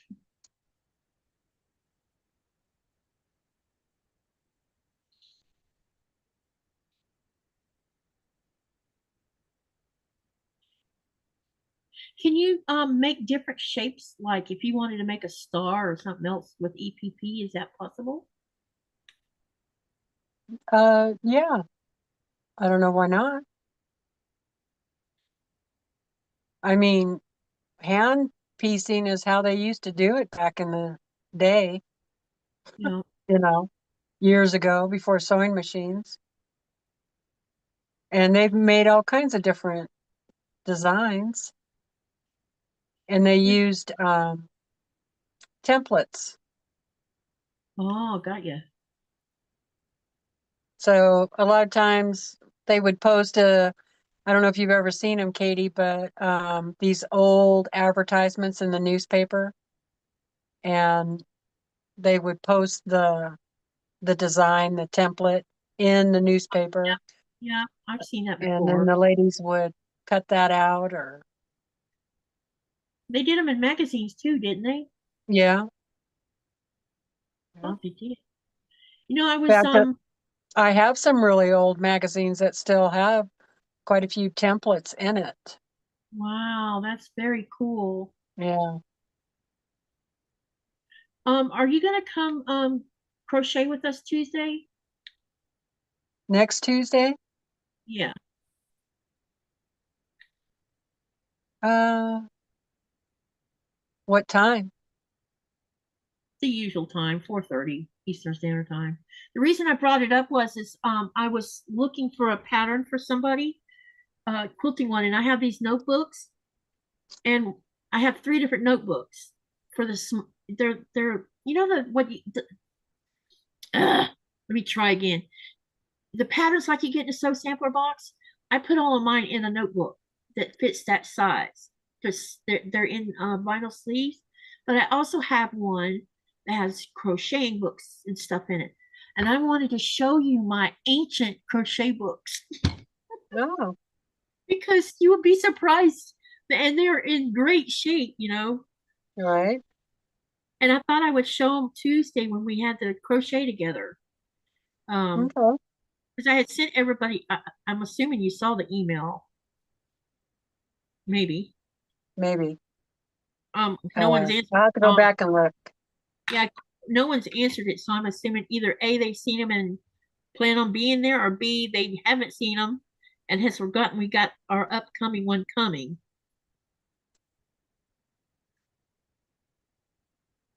But anyway, I thought it would be a neat thing to show in the live. And let's Yeah. make sure, yeah, because you know it's not every day you see old, and I think some of them were like, I think one of them was only like a quarter or something. Only cost a quarter. I think I might have one that might be 10 cents, something like that. Sure can't buy them for that price these days. No, no, you sure can't. Those were the days when everything was more affordable.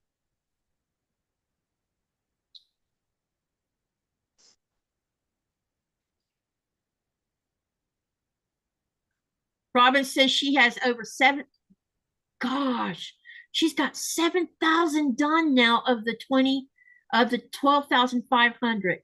You're over the halfway point now. She says she's making a queen size with 3/4 inch hexagons. Oh my goodness. Oh, you are Helen, so ambitious. yep. And Helen says she's making a small lap quilt that's 29 by 48 inches. There, that's more like it. I think I would only want to make a small wall hanging. I'm not sure I'm ambitious enough to make anything bigger than that. It's going to make me sit for hours doing it. Well, the thing I did enjoy about hand sewing was if you just want to kick back in the evening and watch a little TV, watch a Yeah, movie, and just have that something to totally makes do. sense. Yep. That's when I did it, was in the winter time and you know. But you could do that with crocheting too, which I did, Hmm. or cross Yep. stitch. It's another good one. Hey, Andy. Andy says, sorry, I'm late. I was napping. You're not late. I fell asleep on your live last night. I'm sorry about that. I didn't even say anything. I put the live up and then fell asleep. Oops. Bye, Melissa. She's got to go. Or see you later, Melissa. Thank you for dropping by. Helen says, I'm using a shape that looks like a house for them with the points put together that forms the cross. Sounds awesome. And I almost have these ripped apart to re-sew them back together the way they're supposed to be. Oh, Well, I don't know what the heck happened, but since it did that update, uh-huh. my screen is like dark. You might have to go. Do you know how to I, take it back to an earlier date? yeah, Might have to do that, see if it fixes it. Because sometimes it's updates do bad things. yes, they do. So, I mean, I can still see, but not very good. Hmm. I've been watching someone's channel to give her watch hours. Oh my God. You know how many videos was on her playlist? 142. And I'm down around 100 and I'm finally getting down there where I'm like only like 5 videos away from finishing it. And I'm going to be so glad when it's done. I have contributed to the channel. Well, that's nice of you. Hey, pay it forward. That's my Yep. way of doing it. I wonder if there's a. Okay, so that's supposed to be there. This is supposed to be above it. And let's make sure I don't switching things around again. Because that's what I did is I switched them around. And that's why they ended up on the wrong side of this color.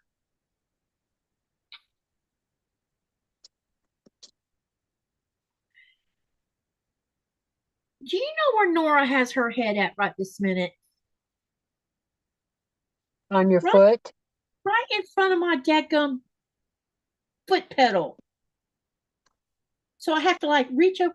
Ah, you got to move, little one. I'm just gonna move you over a little bit where I can pull the foot down. There we go. Please don't put your head on the foot. No, that's not gonna work. Let me move closer. Okay, now we're somewhere. She likes to put her head on the pedal like a pillow. Too funny, huh? Yeah. The And rain is starting to come down. uh-oh. Hey, Tasha, what's up?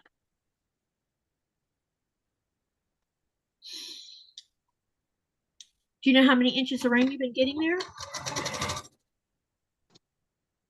Huh? Do you get a lot of rain this time of the year there? No, not usually. It's been a strange year. Usually it's hot in August and dry, hot and dry. But the last couple of weeks, we've got quite a bit of rain off and on, which I'm not complaining about.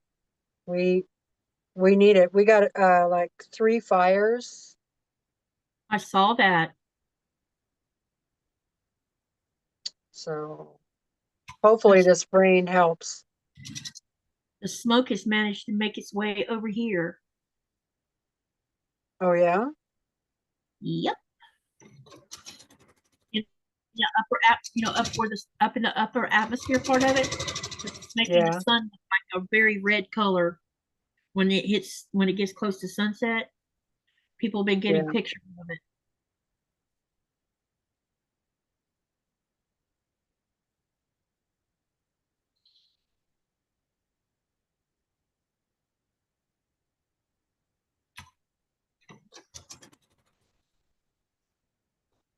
Okay, we're getting somewhere with this now.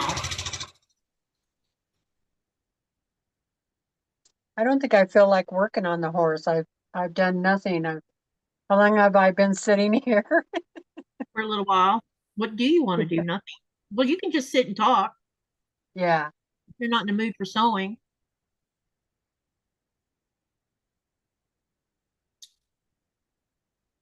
I think I might drag everything over to the sewing desk and actually do some sewing. Okay, sounds like a plan to me. Yeah, because I'm just not in the mood. If it won't work, try something else. I'm just not in the mood for horsing around. Ah, that's a good one. Love it. I'm sure there's some sewing projects over there that could use some Oh, of I'm my sure there attention. is. I bet there is. Do you know what yesterday, I don't know, 3 or 4 days ago, I was restacking that pile of quilt tops behind me. And I got to thinking, how many quilt tops do I have? Do you know I have 18 quilt tops now? Uh-oh. Uh-huh. That's what I said. Like, uh-oh. You almost caught up to me. Yeah. I keep going. Tells you I realize I guess I've been more productive than I thought I had been. I've been doing a lot over the last 2 years though, especially Yeah. like the last what year and a half. Suddenly it's like zoom zoom, constantly sewing something. Now it's time to quilt them. Yeah, I'm going to pull out the smaller ones, the ones that are like lap size. The two picnic ones that me and Nikolai did together. Um, there's a couple table runners, but most of them are like lap size and smaller. I think I'm gonna quilt all of them because I know I can handle that okay. But the Yeah. rest of them are so big, I don't even want to do them. I want to send them somewhere and get them quilted because I Because don't have. your machine has a lot of decorative stitches. Yeah, it's not so much about the machine. To be, let's be frank here. It's not about my machine. It's about me, number one, because I'm scared of trying to do something that big and screwing it up, because that's a lot of hard work if I do a bad thing to it. And secondly, I need to set up a space where I can have the machine and all open space where I can put like another table next to this desk so that I Yeah, can put quilt top on it where it's not pulling on my arms. right. So that's my main reason, and I'm not sure if I can get it faced it properly. I mean, we have two big long portable tables, and I think if I put them side by side, they might be wide enough to base to the table to get everything laying right. But I don't know that I have enough pins. Sherry sent me some pins.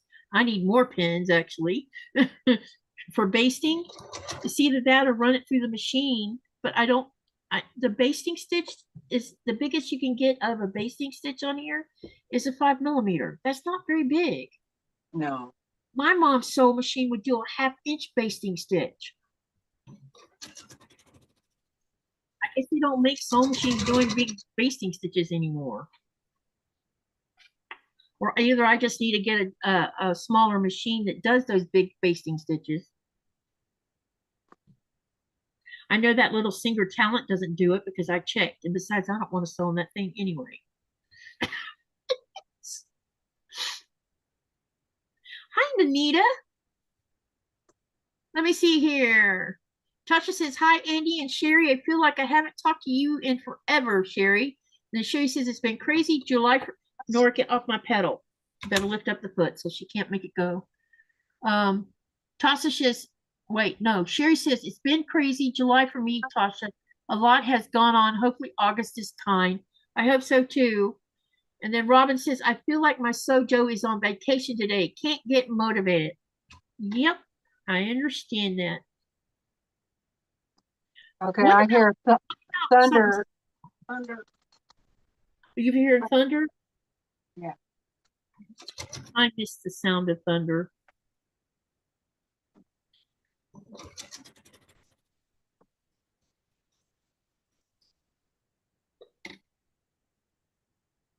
It's funny the little things that you discover that you didn't pay attention, didn't know whether you liked them or not.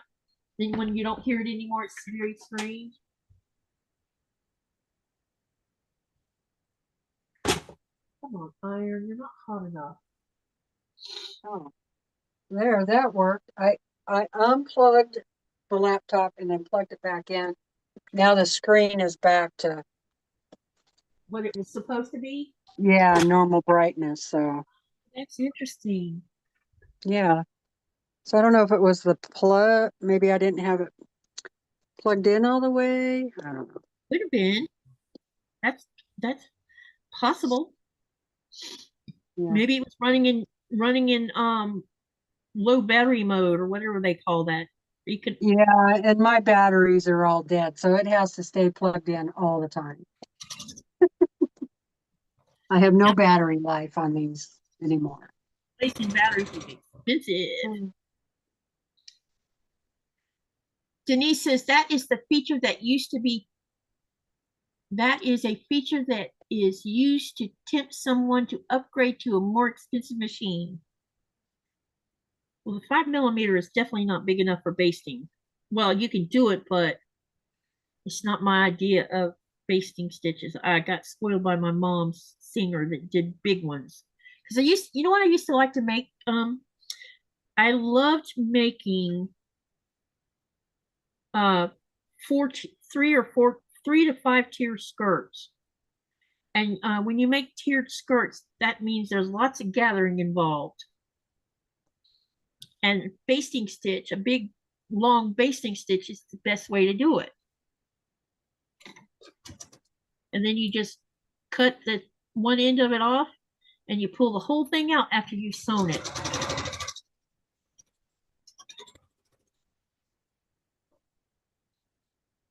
So I was surprised not to find a long one on this one. I'm like, why don't you have a long one? I don't understand.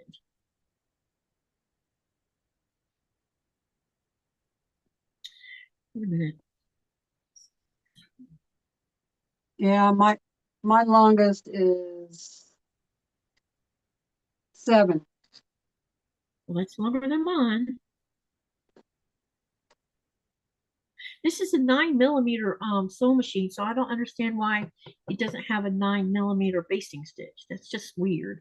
Unless I Yeah, just haven't figured out, unless I just haven't figured out what setting to make it that long. that could be. That could be it too, you know. The 9 millimeter would definitely make it a little bit longer. All right, we got all the yellow sewn now. Let's start on this green. Hey, Fern King, what's up?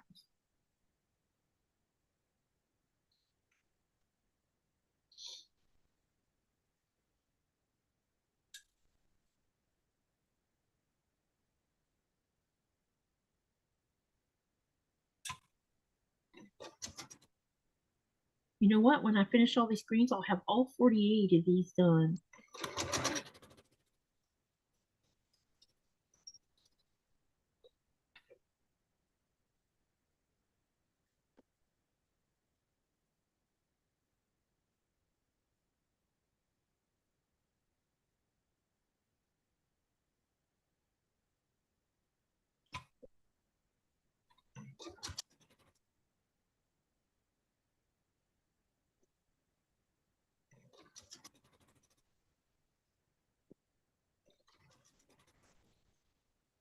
It won't be long and I'll be switching over to the very, I have one of these, um, Teresa, Huh? this big spool. Oh, nice. Yeah, I've been sitting on it for a while because I've been going through the other big spools of R fill. And I'm on my last big spool of Orofill of this color Yeah. before I switch to this. And then I'll be up the creek if I don't find some more. I've been using mainly that Dove color because I really like it a lot. Yeah. It just blends into everything pretty much. Sometimes it makes it hard for me to see when I need to rip it out, but you know. Hi, Fern.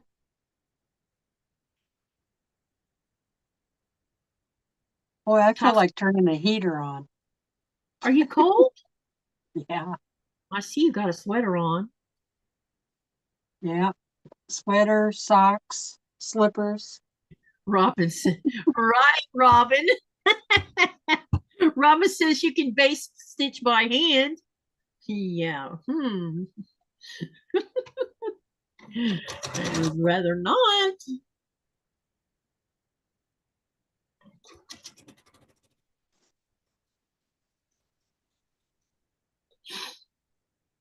Denise says, can you lengthen your straight stitch to make your basting longer? How much shorter than what you want is your longest basting stitch? Well, the longest I could find on the straight stitch was 5 millimeters. That's hardly nothing.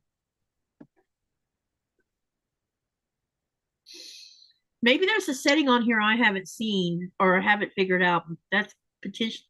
Yeah, that could be it. What do I want to sew on? That is the question. Because see, some of this stuff down here on the bottom right here, I really don't know what any of that stuff down there means.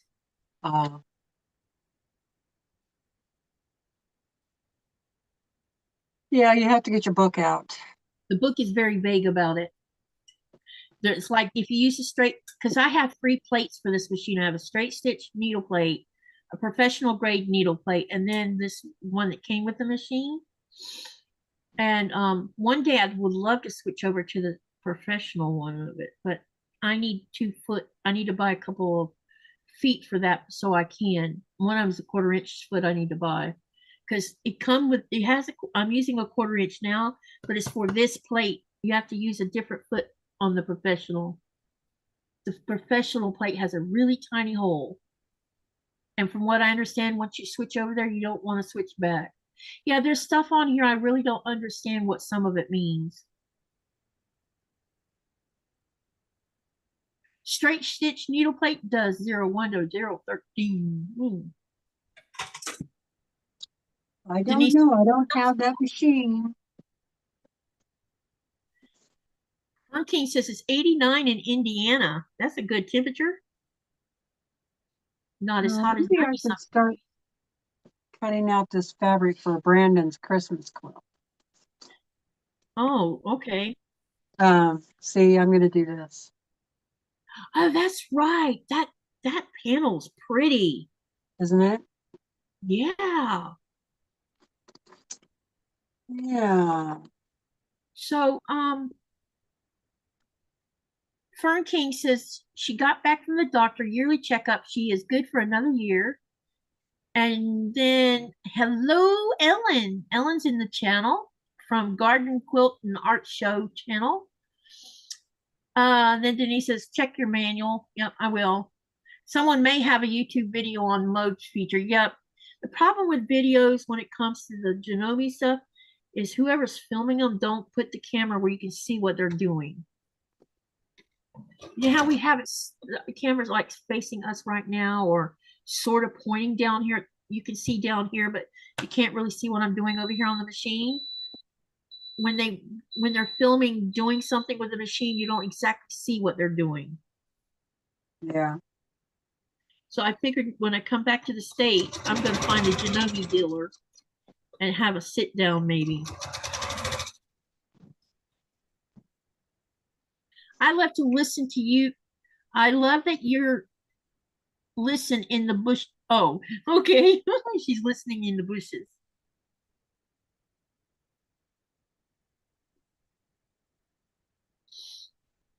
That means she's outside. Yeah. That's what I figured, since it's gardening also. Yep.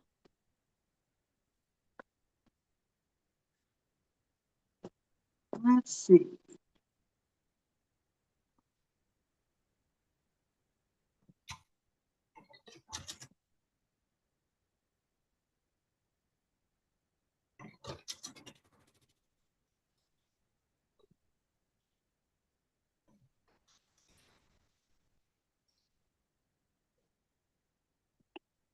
We're coming along with this. Now I have them pressed and ready, and I'll have this first clue done. Yes.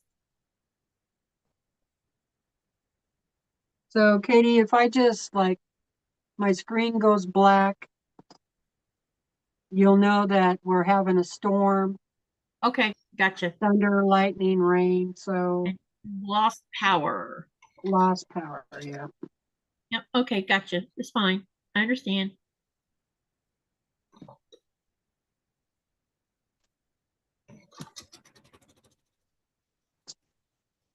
And we lost power this morning, but it was only for a few seconds, so that's good. But you never know. Narita, I'm not doing the undersea. I kind of fell through the cracks on that one. By the time the when I got ready to order the colorway I wanted,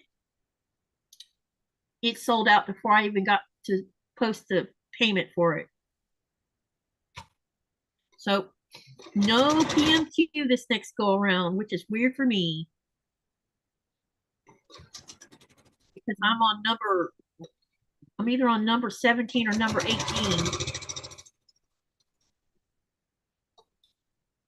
And it's okay. I don't mind.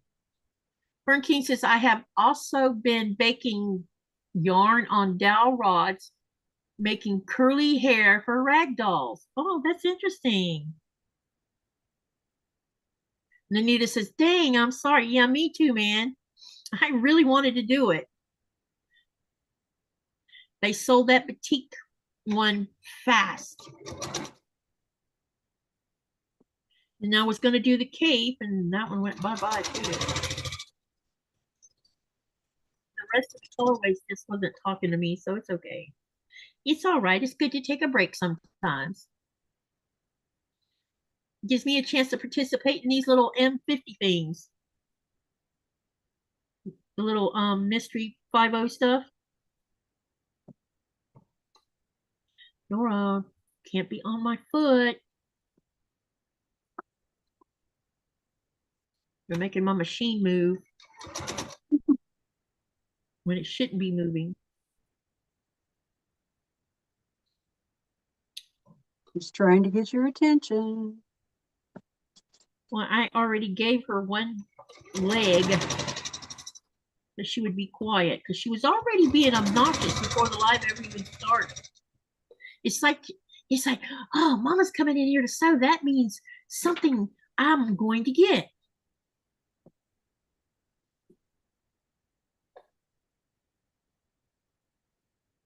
I was able to get Lunatide and Anne of Green Gables. Oh, that's cool. Speaking of the devil, did you just hear her bark? Yeah. No. Bed. Get in your bed. Go on. Bed. Bed. You're not going to make me give you something because you barked at me. No, get down. Bed. We're going to stop this little trend you started. Bed. Bed.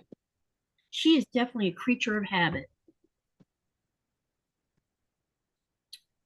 Like when she sees me peeling chicken off the bone, I would give her the cartilage because it's good for them, even though it's already been cooked. So now when she sees me, I don't know how she knows what I'm doing, but she knows when I'm peeling chicken off the bone, she's standing there waiting for the cartilage. Like, really? You know that? How do you know that? It's like she learns things you do by watching what you're doing. Right. Willa does the same thing. It's pretty It freaking, seems like sometimes all I have to think is I'm going to go upstairs and she's already heading up there.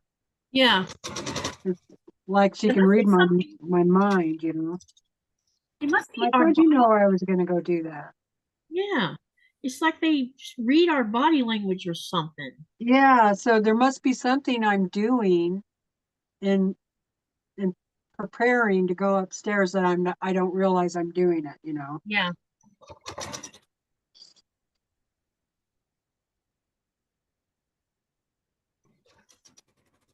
Bye, Natalie. No, I said that wrong. What's her name? Anita. At least I think I'm saying her name. Anita. See you later. See you later, Nanita. Denise says she can smell it. She knows when we definitely get fish out of the freezer because she on within seconds she's in the kitchen. And I think Dachshunds have radar noses to begin with because they're grave dog or what they call varmint dogs. They use them Yeah. for pulling animals out of dens and stuff.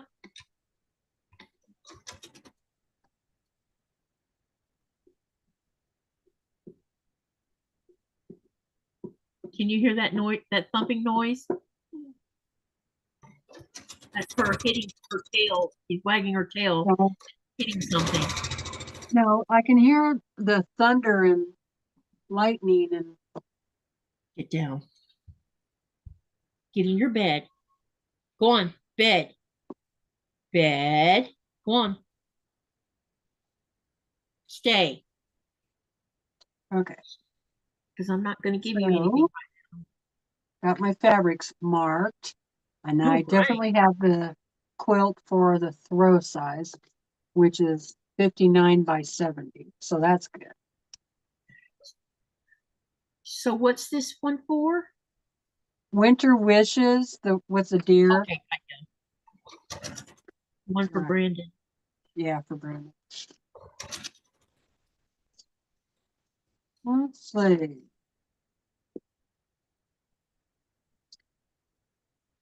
Oh man, I put a, well, I was down at the freezer and I found a uh, corned beef hash, Uh-huh. a roast, not hash, but corned beef Yeah. roast. I'm like, oh, that's what's for dinner. So it was frozen and everything, and I just threw it right in the crock pot. I bet it's going to taste good. It'll thaw while it's cooking. That's what I figure. Yeah, sure But, will. but I still need to add some cabbage and carrots, potatoes. In fact, that's probably what I should be doing is Yeah. um because it's almost 4 o'clock my time.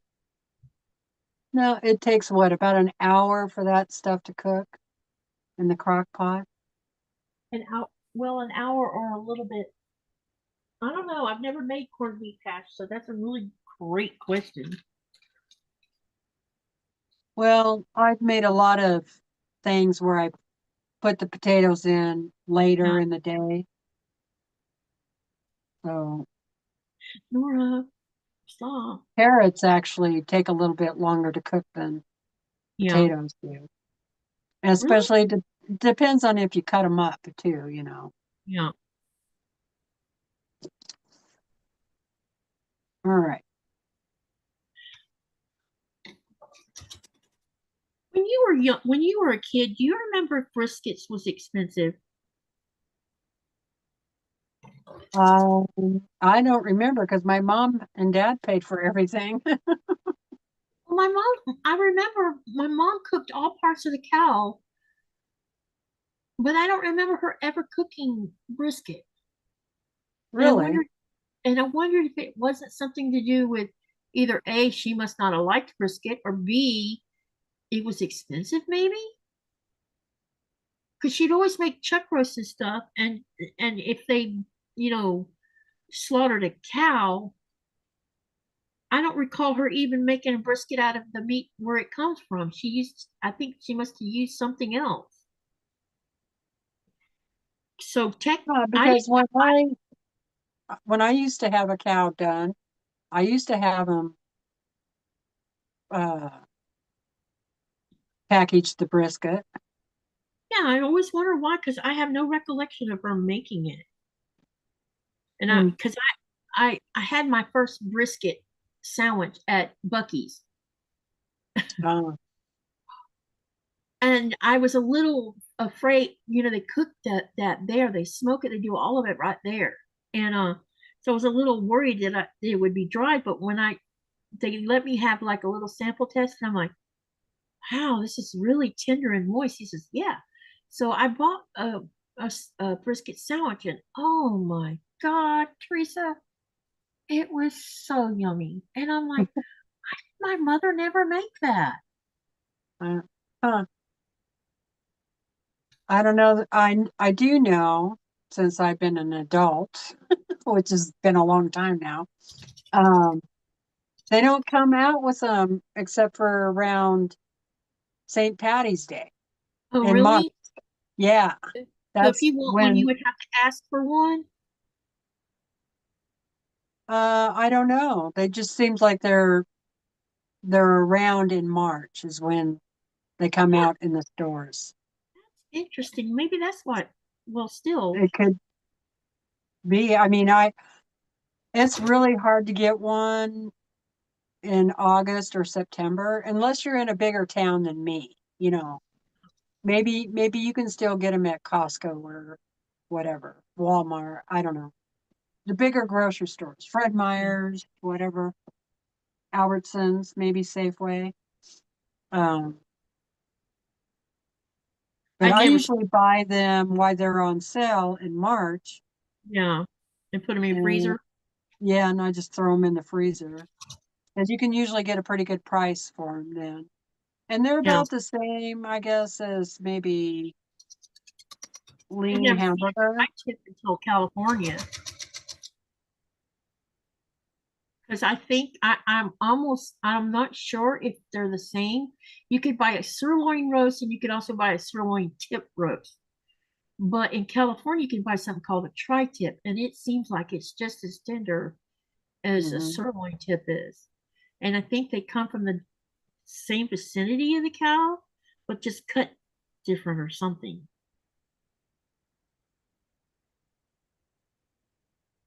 I'd have to look at my cut chart.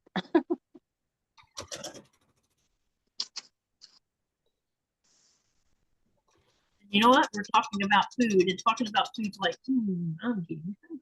Yeah, Look, I'm look at I'm all. hungry. I did make huckleberry muffins this morning, and instead of blueberry muffins, I made huckleberry muffins. Hmm. Those were really good. Sounds like it. Denise wants to know if you're prone to flooding and mudslides where you live. Yes, mudslides, rock slides. That's very steep on the road going out of here. Did you ever see that movie, The Princess Bride? A long, long time ago. Okay, do you remember the cliffs of insanity? How high, how tall the cliffs were? Yep, Okay, that's how it is here. It's like, I got you. and they're like layered. It's so, I'll have to take a picture. You can tell that Folding going on. it's yeah, folding and all these Yeah. layers of rock, bedrock. Mhm. It's really cool looking. But because there's these big slab layers, the weather, especially rain or, snow melt, they start to slide. They fall, or Yeah. with an earthquake, or Do you get earthquakes in your area? we get the aftershocks. I'm not that far from Yellowstone, really, as the crow flies. Yeah. Well, Someone, this person that has a YouTube channel, he keeps sensationalizing things for Yellowstone, saying that Yellowstone is going to blow up soon. And I'm oh like, God, why I are you know. spreading such nonsense? Trying to scare people? You're going to do a good job of it doing that kind of crap. Yeah, there's all kinds of things like that on the YouTube or Facebook or wherever. Well, when I was studying Earth. We had I had a semester of Earth Science, but I also had uh, a semester that had to do with geology and stuff. And we talked quite a bit about Yellowstone and that whole mountain, the whole chain of volcanoes that cross that part of the United States. And the teacher was showing us a map of how it's just like in Hawaii. You have tectonic plates always moving stuff. And as the tectonic plates move, and should a new fissure develop from the movement of the tectonic plates, it will build a new volcano further up from the first one. And it was showing a map of the ones that are in, from Yellowstone, all in that area, the Cascades and stuff. And you can see a definite line of how there was one here that's no longer works anymore, and then there was the next one, and then the next one, and then the next one. So it's those tectonic plates were sliding. So if a new one forms, it'll be more north of Yellowstone, not in Yellowstone. That's what he was pointing out. The potential of a new one might not ever happen in Yellowstone, especially since it already releases a lot of energy through the geysers and everything. Mm-hmm. And there is a big magma chamber sitting up underneath it, but yeah. But I thought it was interesting how it all works. I didn't know that Greenland we didn't study it, and I do have a book over there, a science book for Greenland. But when I went to the ice cap last year by flying on a helicopter and we landed on top, he went over an extinct volcano, and I'm like, that really is a volcano, because you could see it big as day when you flew over it. And it had this, you could see where one side of it must have blown totally out of it. And it had this pristine valley going down in between it. It was so beautiful. Huh. But it was at one time, thousands of years ago, it was a huge one. You could see part of the caldera. And I didn't even think Greenland had any, but we have hot springs, so it does make sense. Because those hot springs are geothermal in nature.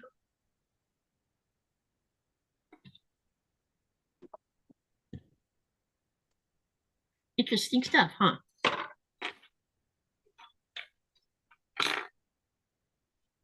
Let's see. Denise says corned beef is in stock all year round where she's at, but the price isn't what I want to pay for the size. The price is reasonable, as you say, Teresa, near St. Patty's Day. I will buy 2 and freeze them. That's interesting.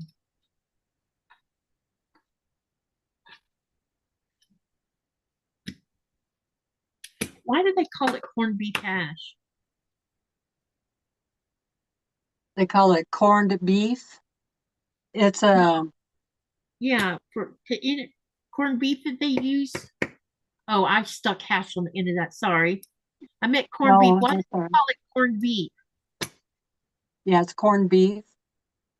It's the type of mix they put in it, just like a Christmas ham, a honeyed ham, or Oh, okay.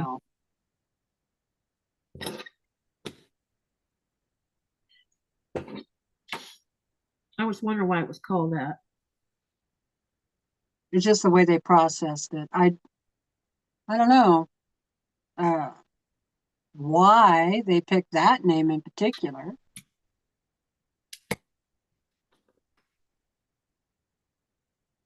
It is kind of a strange name, though, if you think about it.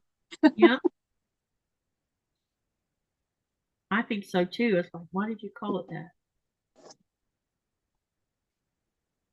I'd have to look that's one that I would have to Google.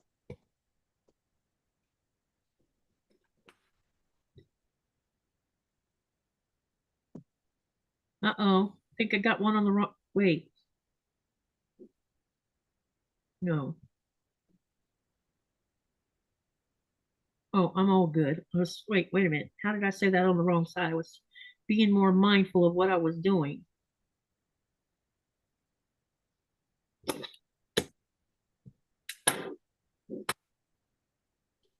They use pickling spices, and corn is a term for pickling. Oh, didn't know that, Andrea.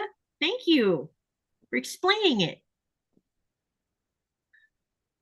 Robin Marie says it's a brine. Oh, brine, that's the word I was trying to come up with. John says corned beef, I think, is because it's cured in a brine with peppercorns and mustard corns. Oh, Oh, right. Yeah, that makes sense. yeah, because I sure didn't know why it was called that. Ah, now I learned something today. Thank you guys for filling us in. And we'll talk about that poll soon. I put a poll up for a word. It's for the word affluent, whichever way you want to say it.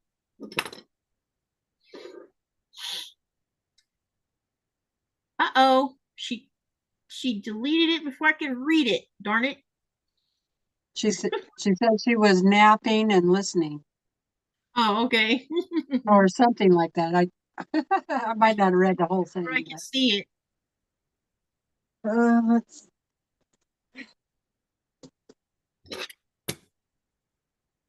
I'm real close to finishing your playlist, Ellen.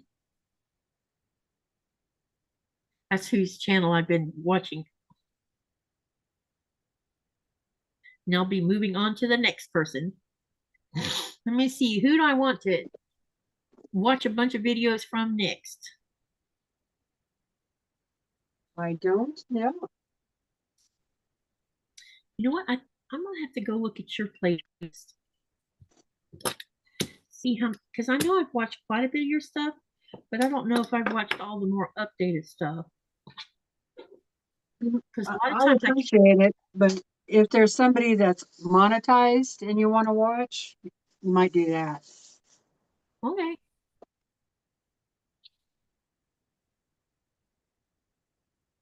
But thank you. I do appreciate it. Well, I know that I've watched quite a few of your lives, so those are not the ones I need to hit up. It's the ones that where I have missed your live that I haven't seen. Those are the ones I need to be watching to give you watch hours. Yeah. Because watch hours always help. Yes, that's true. In fact, I've been watching. I don't know what his name is, but he does videos through the Video IQ thing, and he was talking about yesterday's video that it's not subscriptions. Subscriptions matter, but not in the grander scheme of thing. It's watch hours, viewer hours are the two main things that really matter the most. Yeah. Because that's those two things is what makes your channel the strongest. He's got a point. I know the watch hours definitely make it stronger. Yeah, because you don't get paid for how many subscribers you have. You get paid No, for you how don't. many views, Yeah, exactly. regardless of whether the person is subscribed or not. Yeah, and when I look at my analytics, it's a little bit shocking. I have 74% that are subscribed to my channel. The rest is unsubscribed. But when you look at the analytics breakdown of regular viewers, special viewers, and there's another title for another type of viewer. The lowest viewers are from your subscribers.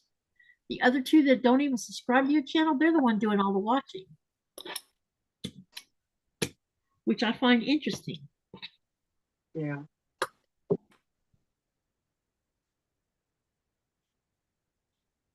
Ellen says she mostly watches from the TV for hours. Yeah, I spend a lot of time watching on TV too. And I sometimes I'll get on my phone long enough to say, I'm here, but I'm watching from the phone. Andrew's another one that uses the TV to watch. In fact, there was a discussion about the TV thing that YouTube is discovering through their monitor, whatever you call that tells who's watching from what the most. The TVs people watching from the TV is outnumbering phones and computers now. Really? Yeah. Huh. I know I watch a great deal of YouTube with my TV. I mean, a lot of YouTube with my TV. Yeah, I watch YouTube on my TV at night when I'm Yep, laying in bed. same here. And sometimes I'll leave it running on someone's channel, where you can tell it to just play the list and go to sleep with their videos going.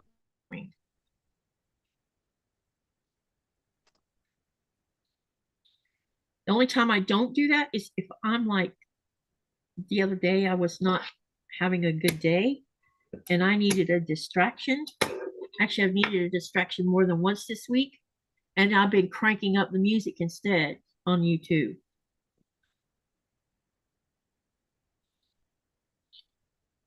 And other thing is I'll find a movie and watch a movie because I've been on a movie kick again. I finally got to see the Karate Kid Legacy movie. It was really great movie. It was so good. It's back. Really?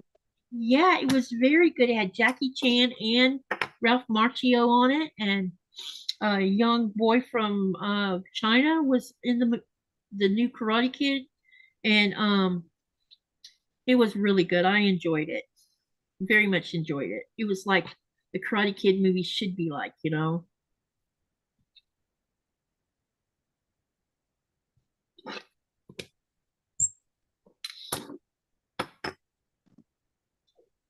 I watched it on Amazon Prime. I bought the movie.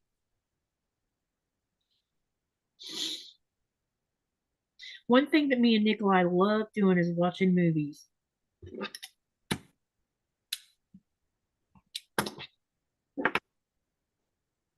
My husband loves to watch movies, but he watches the stupidest things I've ever seen.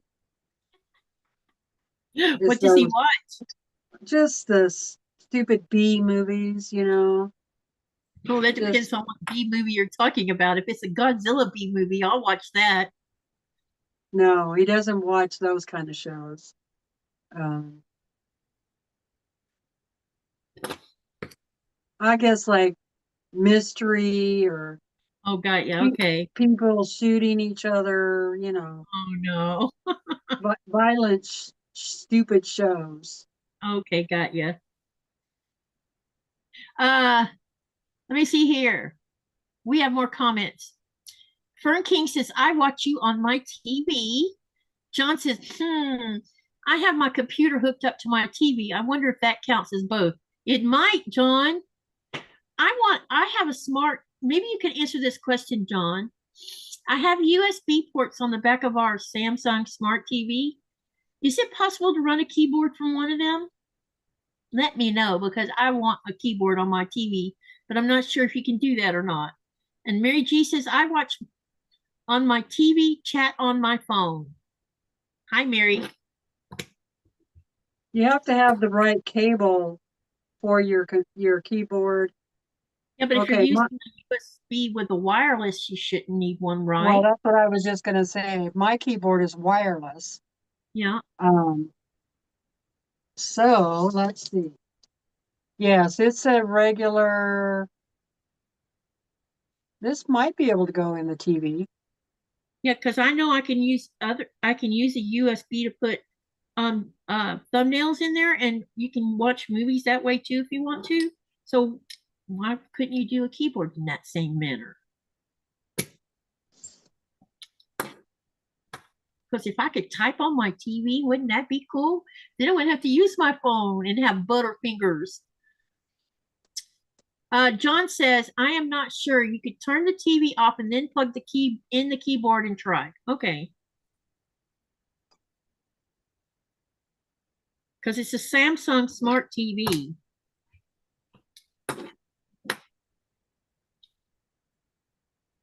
And it allows you to see chat on the live. So I would think there would have to be a way you could actually chat too. Then turn on the TV and see if it auto configures. Okay.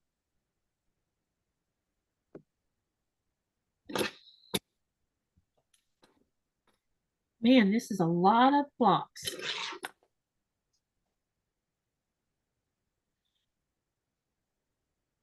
And I've been going almost 3 hours, looks like. 7:30, 8:30. Yep. As soon as I finish these.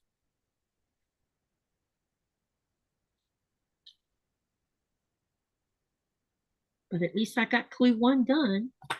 Just got to get them pressed.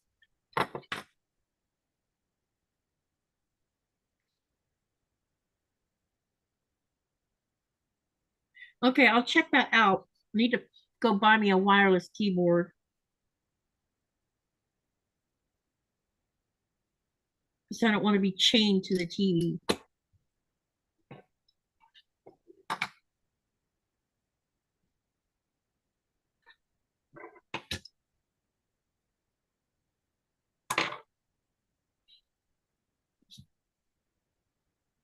Denise says you only have one YouTube account. If you like or dislike a video, it makes no difference what device you're using. You can't like a video more than one time unless you have more than one YouTube channel or YouTube account. I have 2 YouTube accounts.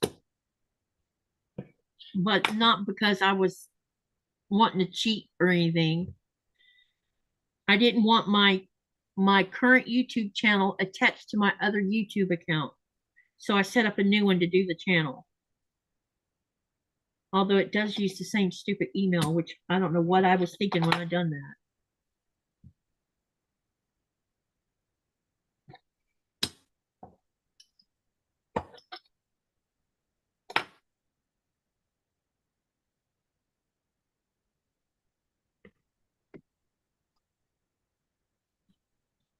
So my other YouTube account is Katy J. So if you ever see 2 of me in a live at the same time, where you see me as Greenland Quilter, but then you see Katy J, it's me.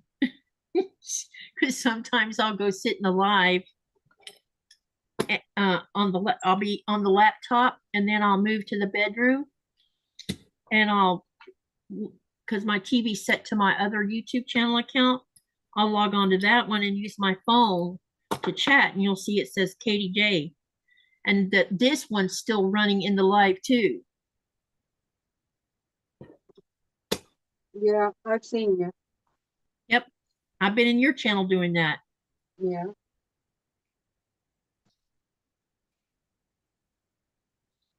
I don't do it all the time, but sometimes I do it. Like there is 2 of me. I've actually had, and then Nikolai joins, and there's 3 of us. Oh no, it's so funny. But he only does that when he's home. His internet on the boat is not that great.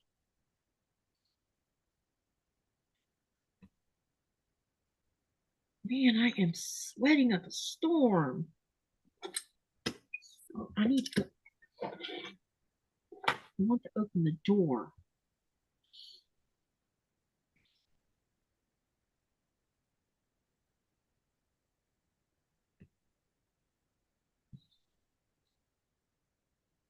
So we're gonna have a total of how many of these do we gotta have made now?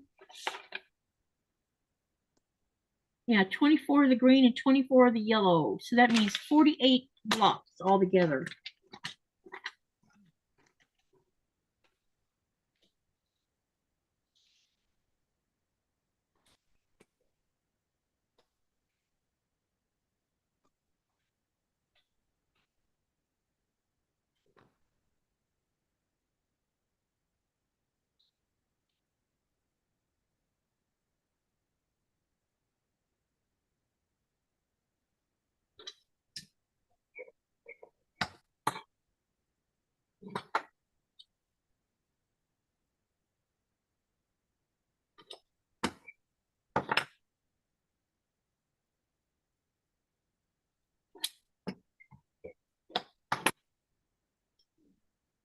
Just a few more to go, and then I can start pressing on the iron, and then I'll have all of these blocks ready to go.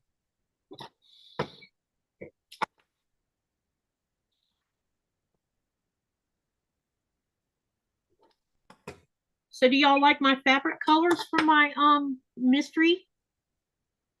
Uh-oh.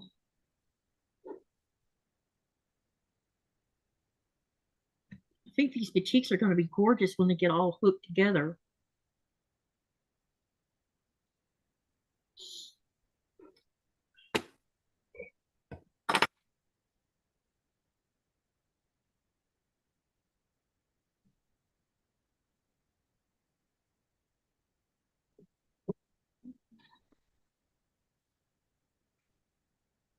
Okay. So, did you get this much sew sampler box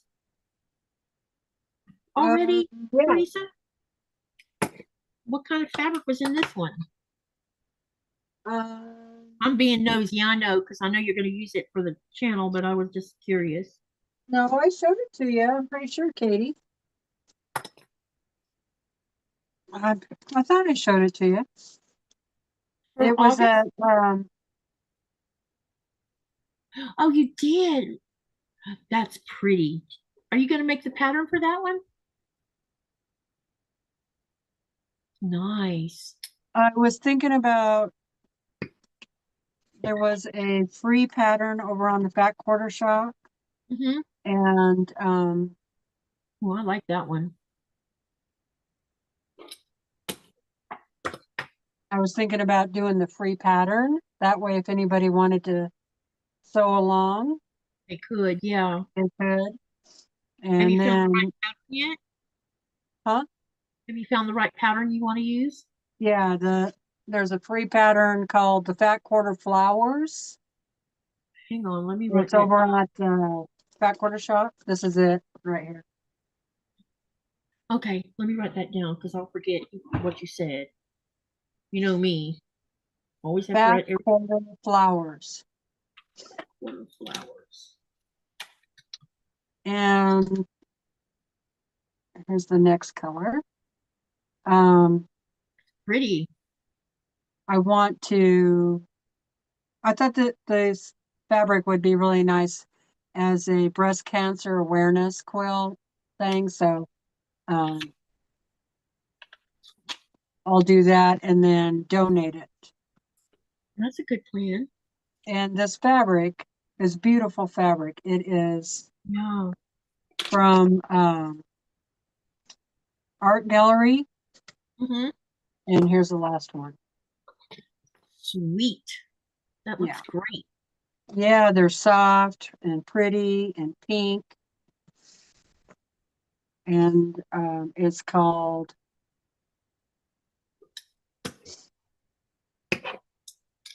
Romantica. Oh. That's what the fabric's called. When is breast cancer awareness supposed to start? September? It's October. October is Breast Cancer Awareness Month. Okay. So get an early start on the quilt, and maybe, That'd be great. I would have it completely done. Yep. And by completely, I mean piece, quilted, and binding, all of it. Have you been doing any quilting lately? No, Katie, all I've been doing is picking huckleberries. I know you've been doing that, but I didn't know if you've been on your long arm at all. No, I haven't. I need to. Sherry says the But fabric's pretty. yeah. Boy, it is just really coming down out there. Well, hopefully the weather will settle down soon. I'm hoping it's putting these fires out, not starting any new ones. Yeah, I hear you. Maybe get a good downpour to put them out.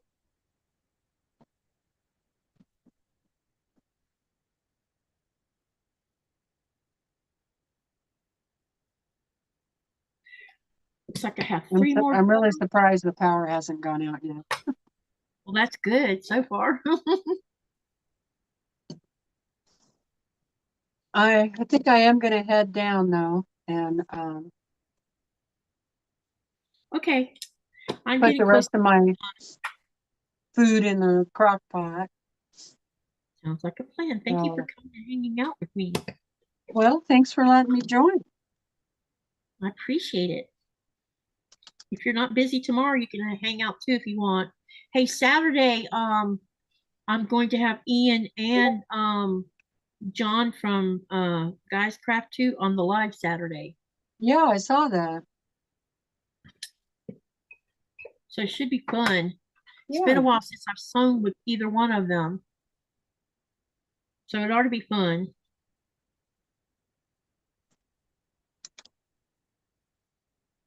Okay, I just finished this last one. Now all I gotta do is stick them on the iron. So for everybody, um, before you leave, Teresa, tell them about your channel real fast and the Oh, usual. thank you. Yes, I have a YouTube channel and it's called Teresa Louise. I quilt too. I typically go live on Sundays, but I do pop-up lives off and on through the week normally, except for during huckleberry season. Then you just won't see me because I'm a huckleberry hound. And I do quilting, sewing, crafting, art quilts, and just a little bit of everything. And then I come on live Yep, with Katy now and then. yep. You If you join me haven't quite often. been over to my channel, pop on over and say hello. I'd love to see you. Yep, and I shared your link in the chat in case someone hasn't been to your channel. Thank you. I appreciate Dawn that. does have a question for you. Okay. What is the difference between blueberries and huckleberries? Or are they the same? Or he said he thought they were the same. Um, have you ever, if you've ever seen a mountain blueberry, which is what they have back east a lot of times, they look really similar. They look the same. A blueberry is more blue. A huckleberry is more deep purplish, and some of them are more closer to red on the red side. Um, they could be from the same family, but I will tell you that to me, a huckleberry has more flavor. It's a lot more tart, for one thing. It just has its own unique flavor. And I actually like huckleberries better than blueberries.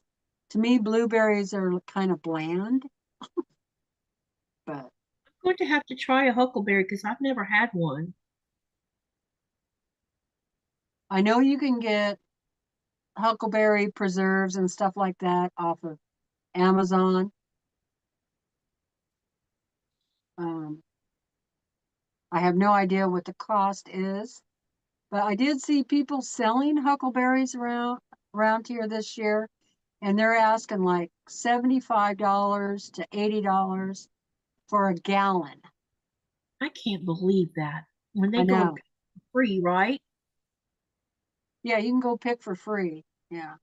So they go to work. So is I was going to ask you about this the other day, and I'm not trying to stop you from leaving, but I was going to ask you the other day, where you go pick huckleberries at? Is that on state-owned property or federal property, or whose property is it?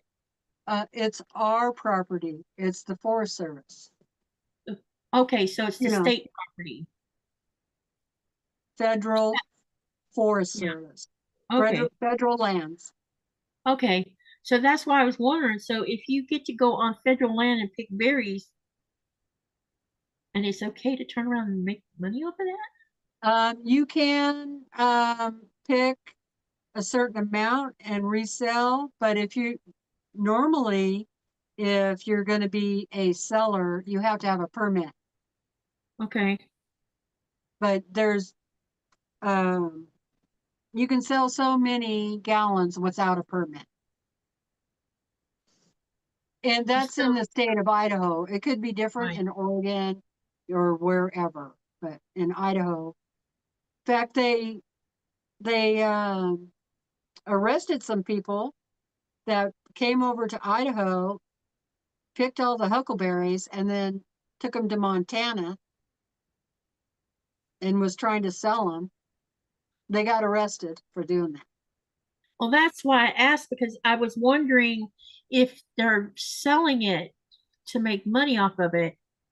Isn't that the same thing as commercializing something that you're supposed to be getting for free?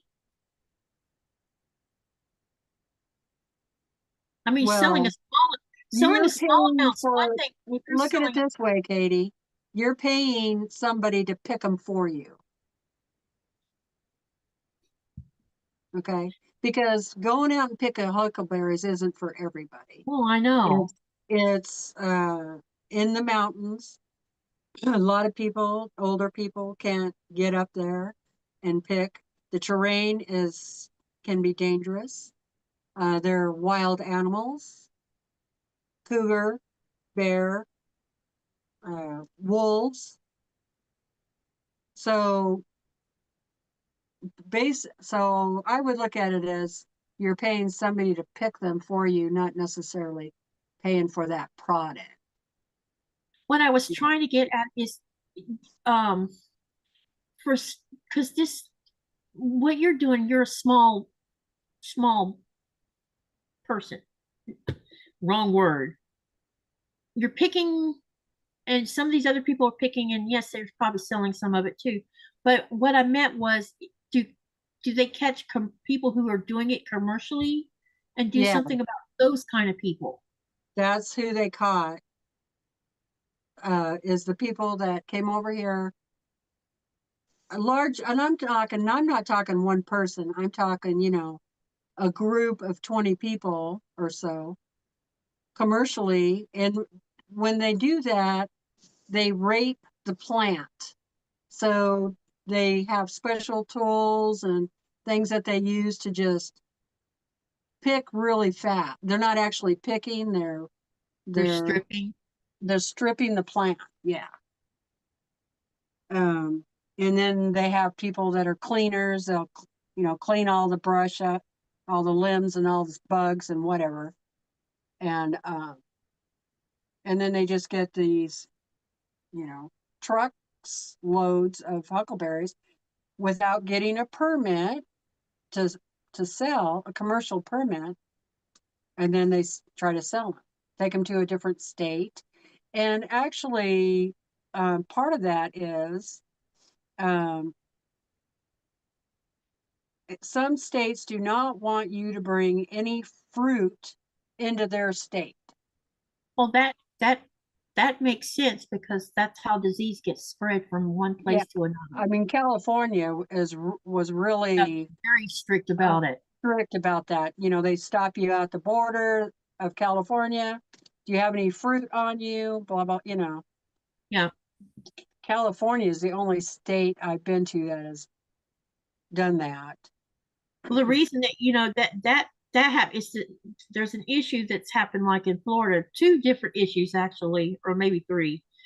Do you know where love bugs came from? Love bugs?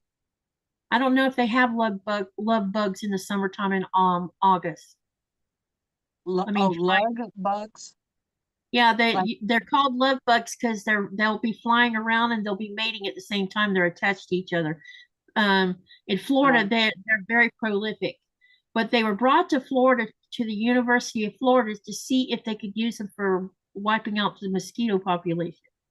And they were brought from Africa, I think. And someone accidentally um, broke a container or something, and they got set free into nature. And so all of Florida goes through a cycle, usually 2 cycles a year. And some summers are worse than other summers, and they smell bad when you kill them, yeah, and they're all over the front of your vehicles from where you hit them when you're driving and stuff, and they do absolutely nothing for the ecosystem. And the yeah, other thing that's been brought to Florida is the kudzu, and there's one other tree, and the two they thought that they could build a forest faster with these trees, but actually what happens is these two different trees suck up all the water, and they can cover acres within months. yeah. So the only way to get rid of them now is they cut them down, then they have to expose the root and set the root on fire because it will continue to grow if they don't. So this is why these states have different laws. Yeah. And that's happened a lot in this country Yeah, for, human beings you don't know, think about bringing hundreds of things years, from overseas. over 100 years. They keep bringing in different Yeah. grasses or trees or flowers or bugs or, Yeah. you know. Yep. We And I think have I a saw, really bad pine tree beetle, yeah, and it just has gone through and devastated the woods. those pine beetles are bad for conifers, especially if Yeah. they can find them. If you've had a drought, which weakens trees enough to be not immune, and those kind of beetles can find the whole stand of pines that are weakened because of drought or whatever, and they'll wipe out the entire stand within months. Yeah. So They that also, happened in Oregon and in Idaho. yep, yep. Oh, and they're just terrible, terrible bugs. Just terrible. Robin says kudzu is eaten in Africa and other places. Yeah, but it's meant to be in Africa, not in Florida, taking over acres of land and drinking all the water while it's at it. Well, and that's just like how yeah, many reptiles and stuff like that have been let loose in Florida. yeah. Now they You have. know, Now I they mean, have. the list Yeah, just goes on it of the, does. And now they they have don't these guys. understand that land has an ecosystem. Yeah. That has developed over hundreds, thousands of years. And, you know, when you bring something into it, it can devastate the whole Yep. whole ecosystem, you know. Yep. Yeah, Definitely. I Yep. know. Yep. But Yep. anyway, okay. All right, Good you guys. topic. Yeah, good topic. Yeah. You guys, thank you for coming to my live. And as you can, let me show these real quick. I'm just going to show one of each. These are clue 1 of the mystery 5-0. Sorry, I'm holding it wrong. Okay, here we go. Anyway, I had to make 24 of the green and 24 of the yellow. And that's clue 1, and then I'll wait till next week to get the next clue. We'll see what comes up next. So anyway, thank you everyone. Awesome. I hope you enjoyed the unboxing of the box and the explanation of what the Mystery 5-0 is and how you can follow those links I posted at the beginning of the live to if you want to see if your local quilt shop's participating in it, and then maybe you can participate. So you do not have to use Cotton Cuts to do it. You can just look and see if one of your local quilt shops is doing it and do it through them because it's a nationwide program. Anyway, thank you everyone. Remember to live, laugh, love, and dream. What do you do with all that? You make some. Night, everyone. Oh, the poll. Sherry's like, wait, poll. See you. All right. What does affluent mean? Is it so here's the answers I put. Option 1 is respected. Option 2 is intelligent. Option 3 is wealthy. Option 4 is logical. 20%, and this is out of 55 votes, 20% chose respected, 15% chose intelligent, 65% chose wealthy, 0% on logical. The answer is wealthy. Yep. So I'll come up with another word for y'all to have fun with next time. Anyway, good night, everyone. See you later. See you tomorrow on the live at 4:30 Eastern Standard Time. Bye, everybody. Bye. Thanks, Teresa. Yep. Thanks for having me. Let me hang this thing up. All right. In stream. Okay. It's all done. All done? Yeah. It's off. Thank